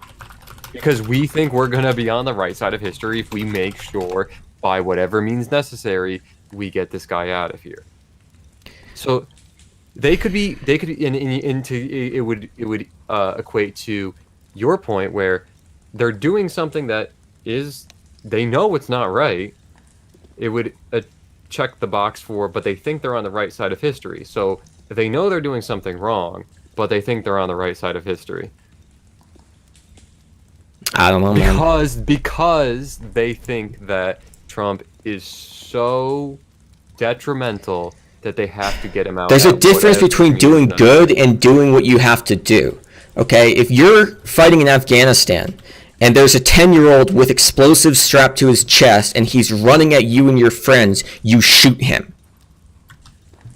That doesn't mean that you're doing good when you shoot a kid. I mean, but like that's like an immediate danger to yourself. Like that's not like a. It doesn't. But the concept is the same. I mean, the president isn't an immediate danger to you. A lot of people say that he is, right? I'm trying to bolster your argument right here. Okay. Like I'm trying to bolster your argument, but like I guess what I'm trying to do is strengthen your argument, but still attempt to, like, I don't know, disprove it or whatever. What is? Look, I'm not a fucking logic, okay? I guess like my whole thing is they can be aware that of what they're doing is not good fundamentally, but if they just think that they're doing the right thing, it's not even a matter of, like, your example is just so visceral because it's like your physical being is active. Like, it's not a question of existentially under threat. It's yeah, but it's a question of you're saying, okay, Donald Trump is really bad, and you believe that if he wins, please hear me out. Okay. I'm trying to strengthen your argument, dude. Okay. Clarify. I know that you don't, but like, let's say you do. You believe that if Donald Trump wins, this country is over. Right? Okay. Then, given that we're 2 weeks away, 15 days away or whatever, why would it not be, relatively speaking, an immediate existential threat?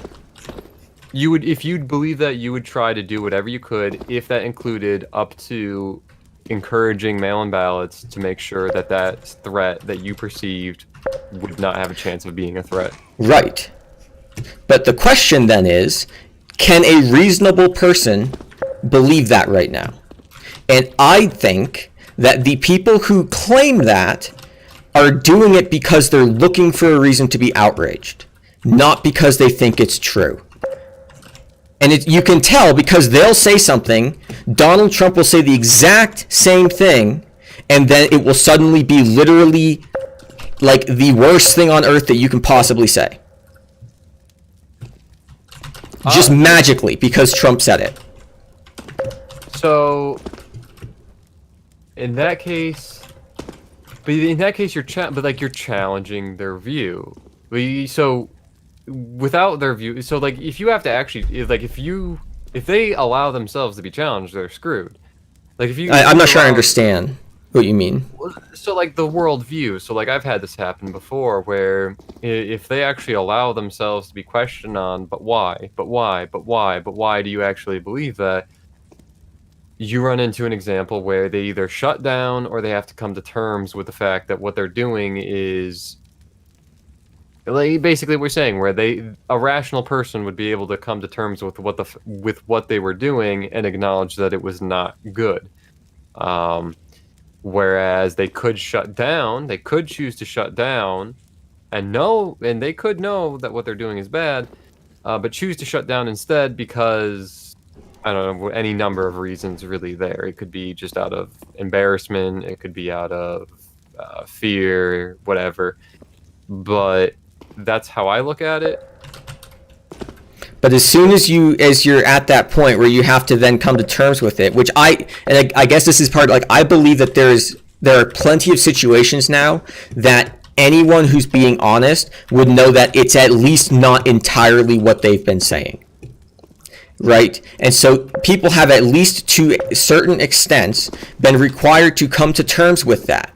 Right? And so when you've had to come to terms with that, I don't think that you can still say, oh, well, I'm just doing what's right. Like, you know that, well, maybe it's not entirely right. Oh, well, yeah, no, I think they do think that, but at this point, they're too, like, they're just, in their own mind, they're like, no, I'm in too deep. Or in their mind, they're just going to double down and say, well, it's almost like, well, I can't even risk being wrong. I can't even risk being wrong. Right, but you would only say that because you know that you're wrong. Yeah, but like, so if you know that you're wrong and you're still doing it, how does that make you good? It doesn't. It never did. It never. It only makes you good in your own imagination. I don't know. Like, if you say you're only good in your own imagination, right? Then you're basically saying, like, yeah, they have to imagine that they're good. That's a conscious thing. Well, yeah. Okay, so if you're consciously imagining that you're good when you know that you're not, how are you good? I mean, you wouldn't, like, you as yourself wouldn't know. But, like, how can you not view, it's almost like, oh gosh, how do you, like, when someone writes a good villain character, I guess, is, in order for the villain to be as good as they are, they have to imagine that what they're doing is good. Otherwise, they'd be a shitty villain. If they I don't agree with that. A villain that comes to terms with what they're doing is bad? How would that be a good villain? What? They're like, oh shit, like, I'm killing people. Like, wow, that's really fucking terrible. Holy shit. Okay, well, let's take my previous example, right? Because there are specific serial killers that have done this, okay? There are people who will, if they can get away with it, will kidnap you and torture you until you accidentally die from your injuries, okay? Do they think that they're doing good? Okay, no. So, no, those people... Okay, but would you say that would be a damn good villain? Well, no, I'm talking about, like, a Thanos-type villain. Like, we're not talking about, like, a run-of-your-mill, like, serial killer that's, like, fucking doing weird shit. We're talking about, like, a Thanos-type villain who thinks that they're doing good and justifies the terrible things going on because of that. Even though once you actually break it down, you're like, dude, no, that's fucking terrible. Like, what are you doing? You're gonna cause mass starvation just by... The supply lanes that you are going to be disrupting will kill far more people than just snapping half of them away. So that type of situation where someone can just justify it in their head that way. Like, this is an extreme example, I should emphasize that, but, like, going as that type of example. I don't know. I still feel like in like all of these situations, the person knows deep down that what they're doing is wrong. I think that you haven't disproven what I've said, which is like, whoa, cool. For these things, like, these people know that what they're doing is wrong. They know. They could, and I'd be willing to settle on a... They know, but they view it as necessity.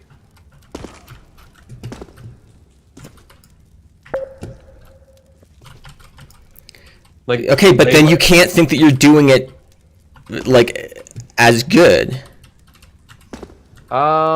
They might be able to view themselves as a necessary evil to achieve the goal that they're looking for. They might be able to do that. Sorry, say again? So they might be able to view themselves as a necessary evil to achieve the goal that they're looking for. So they know that they're evil. They just think it's necessary. But they know that it's an evil. I'm saying I'd be willing to settle on that. Okay, but that's... I don't know, man. I'd be willing to settle on that. Where they view themselves as a necessary evil to achieve the goal that they're looking for, no matter the cost, no matter the price, as long as they achieve that goal, they can view that as being necessary completely. I guess, man. I think what you have, these people have spent, and they spent literally a year talking about how stupid Trump was, how stupid the people who liked him were, and how smart that they were, right? And then all of a sudden, Trump won. And now they have to come to terms with the fact that someone who allegedly has the mental capacity of an 8-year-old beat the fucking shit out of them and is continuing to do so, right? And their ego is so bruised that they would be willing to sell our country out to get back at Donald Trump. I mean, I don't disagree with Okay. the premise of what... But those people are not doing good, man.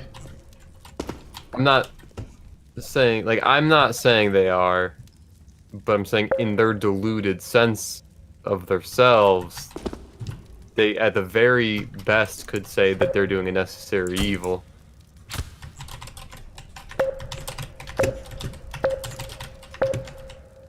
Like I do not condone any of it. I condemn the entirety of it.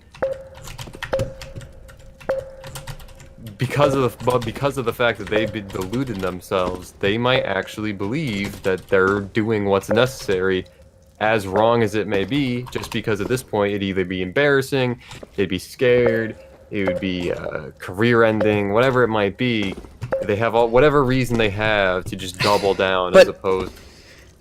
I guess I feel like even in the circumstance that you're presenting, right? They basically, to preserve their bruised ego, are essentially, they are choosing to have an election, like they would rather have their ego soothed and let the establishment back in. And by the way, anyone who voted for Bernie Sanders and is voting for Joe Biden, I'm sorry, but you're ridiculous. You are ridiculous. Because as soon as the establishment, first off, Bernie sold out like a bitch, okay, immediately. And we already knew through the email leaks that Clinton cheated him, right?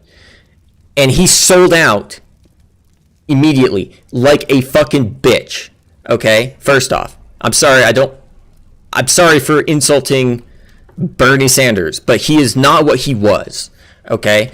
But he was a populist, okay? And you will be voting to allow the establishment back in, and they will make sure that you will never have a populist like Donald Trump or Bernie Sanders win ever again. So I'm sorry, but if you voted for Bernie Sanders and you're voting for Biden, you're fucking nuts. Like, you should seriously look at what is going on and determine if you're really willing to destroy any future actual election so that you can get back at Mr. Donald Trump, whatever his name is. I mean, I think we're really just fleshing out as many scenarios. Well, because I'm trying to find, my whole point here is I'm trying to find an explanation that stands up to argument for why these people at this point, with all of what's out there and all of the videos that they inevitably, even if you tried to avoid them, you would end up stumbling on them. And even then you'd have to know what you were trying to avoid, right? But I'm trying to come up with a scenario that stands up to criticism for how these people think that they're doing good and are not evil. And all of these scenarios, I feel like I'm able to come up with a strong argument for why they would still be, as far as I'm concerned, evil. Like they would meet my definition of evil. But because you were saying that they were just being manipulated. Yes, hi, you're making me come up with my arguments. Hi, you're burning the rice. Well, I don't really know what you... Fear is a very powerful motivator, And like we said, if you are so genuinely fearing that if Trump wins, that your life's going to be over in some kind of horrific event as a result of it, you'll do just about anything to get the result that you want in order for that scenario to not be the reality. You will justify it. Maybe you don't view yourself as the good guy. Though, if you do want to go on down the grandiose route, you could be like, well, I'm saving others from the horrors. Like, I don't think we can discount someone going down that road. I don't know. I guess I don't find that to be a likely scenario. I mean, I don't know if you've spent too much time on... Maybe my friends list, like, I guess that's maybe the thing, like, I don't know if you've like cleaned up like some of your friends list heavily, or like no. I'm still friends with people who on Facebook are openly calling for Trump supporters to be executed, and you think I'm exaggerating, and I'm not. So I mean, I had a few of those. I had a lot of the ACABs. I had a lot of I'm still friends. Like I didn't unfriend them. I don't care all that much, but I do find it amusing that, and I posted something like this, and so every time I post something, okay, that's remotely negative towards the Democrats, I always lose at least one friend, okay? But it was funny, after that lawyer guy had, unfriended me because I posted the videos of the rioting, I posted something that said something to the effect of, like, one sec, you're basically... Okay, so, sorry, I got distracted by something. So I said, like, if someone so stupid and bigoted that they would vote for Trump twice, that's me, right? I'm the stupid bigot, right? If they can manage to be friends with people, like communists, actual communists, literally calling for Trump supporters to be executed, then how stupid and bigoted would you have to be to unfriend somebody because they posted footage of the non-existent riots? And nobody unfriended me. I thought that was hilarious, that these people did not unfriend me in that context. Because they're like, yeah, that is kind of silly. I mean, I don't know. I mean, like, do you actively, because what I would do is I would actively, because I didn't really give a shit, because a lot of these people, I'm like, all right, fuck you. If this is going to be the hill that you want to die on, so be it. I would actively, like, respond to these people's posts, like, actively go on their page and know that I was about to meet a shitstorm of other people that were going to be like, no, you're evil, you're evil. Is it just like you would post it and then people would respond, or you would actively seek the post out? I would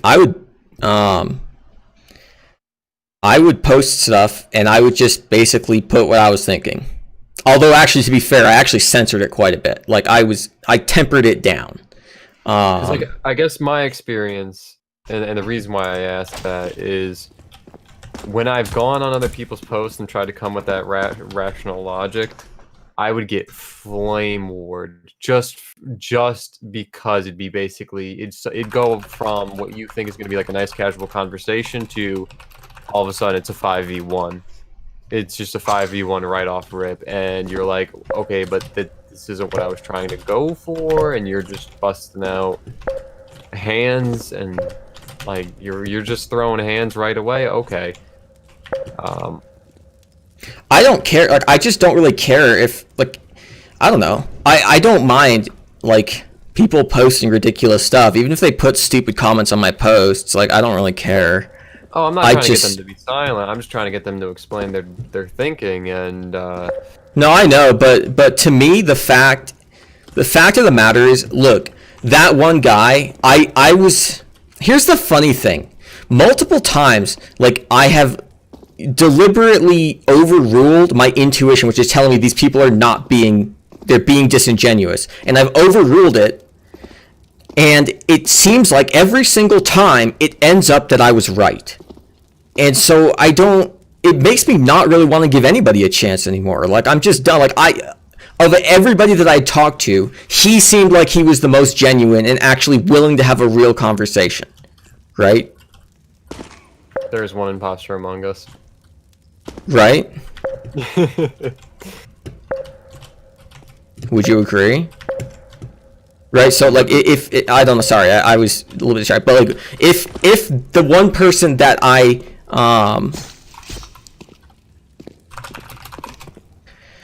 if the one person that I think is the most likely to be genuine but still believes these things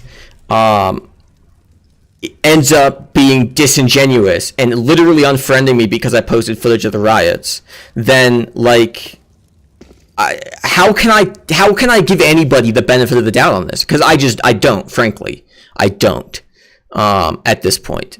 But how?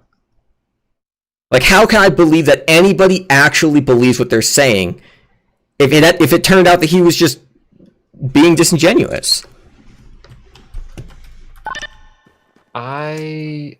But like I think I gave him a way out though. Like I'm not saying I gave that particular person a way out, but I'm saying like the general person is, if they're met with like overwhelming evidence, they either have to come to terms with it or they have to say, no, what I'm doing is right. No, that's a false representation. That was a faked video. That was not real. That was staged. There's any number of delusions that you can go down. But I don't believe that you can do that subconsciously. I think that to do that, you have to know that you are wrong and that you are choosing to continue being wrong. I mean, it's a very real possibility. That's a very real possibility. But that's literally what I've been arguing this entire time, is that to buy into these delusions, when you know that you are deluding yourself, you have to know that you're deluding yourself. Like, I don't know. That's been literally my point, like, this entire time. I guess until you're met, but like, I guess one thing there is, until you're met with that counter information, yes, it might be. But like I said, at this point, everybody has been met with it. That's why I'm saying, at this point, everybody pushing this is lying. But like, okay, like I've seen some of my friends, man, they like, not my real friends, but they're like Facebook friends. They shield themselves. Like, it's an intentional decision. It's an intentional decision. Shield. It's an intentional decision. They know what they're shielding themselves from, and they know why. Which I guess makes it so much easier for them to believe that what they're doing is good. What? No, I'm saying, like, if you shield yourself from the information, that would basically expose your incorrect beliefs. Like, if you're purposely shielding yourself from that, it makes it a lot easier to believe that what you are subscribing to is good. No. To purposefully shield yourself from it, you have to know what you're purposefully shielding yourself from, and if you do, you know that what you're doing isn't good. Otherwise, you can't be purposefully shielding yourself from it. What if we throw a third party into here? Go for it. Social media, websites like Facebook, Twitter, Instagram, YouTube, Google. They know what they're doing. They're trying to influence the election. Yes, purposefully helping that bubble form, where they're evil. They'll take away the content that might change someone's mind and only present the content that would allow someone to continue to live in their delusion. Yeah, dude, they're evil, but you're just proving my point. It's evil people facilitating evil people. Like, at this point, like, why do you think so many people are suddenly like, you know what? Maybe I really should vote Trump. Like, I don't know a single person or know of a single person who voted for Trump and isn't voting for him again. I know a shit ton of people who hated Trump and they're like, holy shit, look at these fucking riots. They're literally, I can hear the fucking sirens from my house, and the media is saying that they don't exist. But yeah, but that's like the controlling like, if someone needs to pierce that, but like, I guess the way I'm proposing it, maybe this is why we're disagreeing so much, is I'm almost proposing that these social media, these mainstream media groups are purposely creating bubbles where someone can allow themselves to live out that delusion without being aware. No, not without being aware, but they make it easier. But at this point, the reason why I say no, not without being aware, is because the reality is, at this point, it doesn't, like, the social media companies are fucking awful, but they're not that perfect at making a bubble. Like, I'm sorry, but even just like overhearing a fucking conversation on the bus or something, you might hear something like, that's a little odd, right? But if you don't even consider that, if you just consider like stuff that you stumble across on the internet when you're just trying to buy a stupid fucking thing on Amazon, right? You inevitably will have stumbled across something that clearly demonstrates willful and intentional lying by mainstream media sources to mislead you, and you choose. The point is, people are choosing to be misled to soothe their ego. That is what is happening. They would like to have their ego soothed because they got fisted so hard in 2016, and they want a little bit of that, Vaseline this time, right? But they're choosing to be deluded and misled because they have such a bruised ego and they're so fucking insecure. I think that's the best point to make. Yeah, but that's been my point this whole time. That's the first time I've phrased it that way. Well, you should have phrased it like that the first time. Yeah, well, maybe you should stop being so white. Well, maybe you should stop fucking honky, get the fuck out of here. But do you see what I'm saying? Like, these people are intentionally deluding themselves because their ego is so badly bruised from 2016. And here's the trick, by the way, guys. If you don't want to have to deal with a super bruised ego like that, don't go around talking about how your opponents are stupid, incompetent buffoons, and then when they beat you, it's going to be easier to come to terms with. I mean, that is good advice. That's actually good advice. Yeah, I haven't been going around calling all of these leftists stupid. They're not stupid.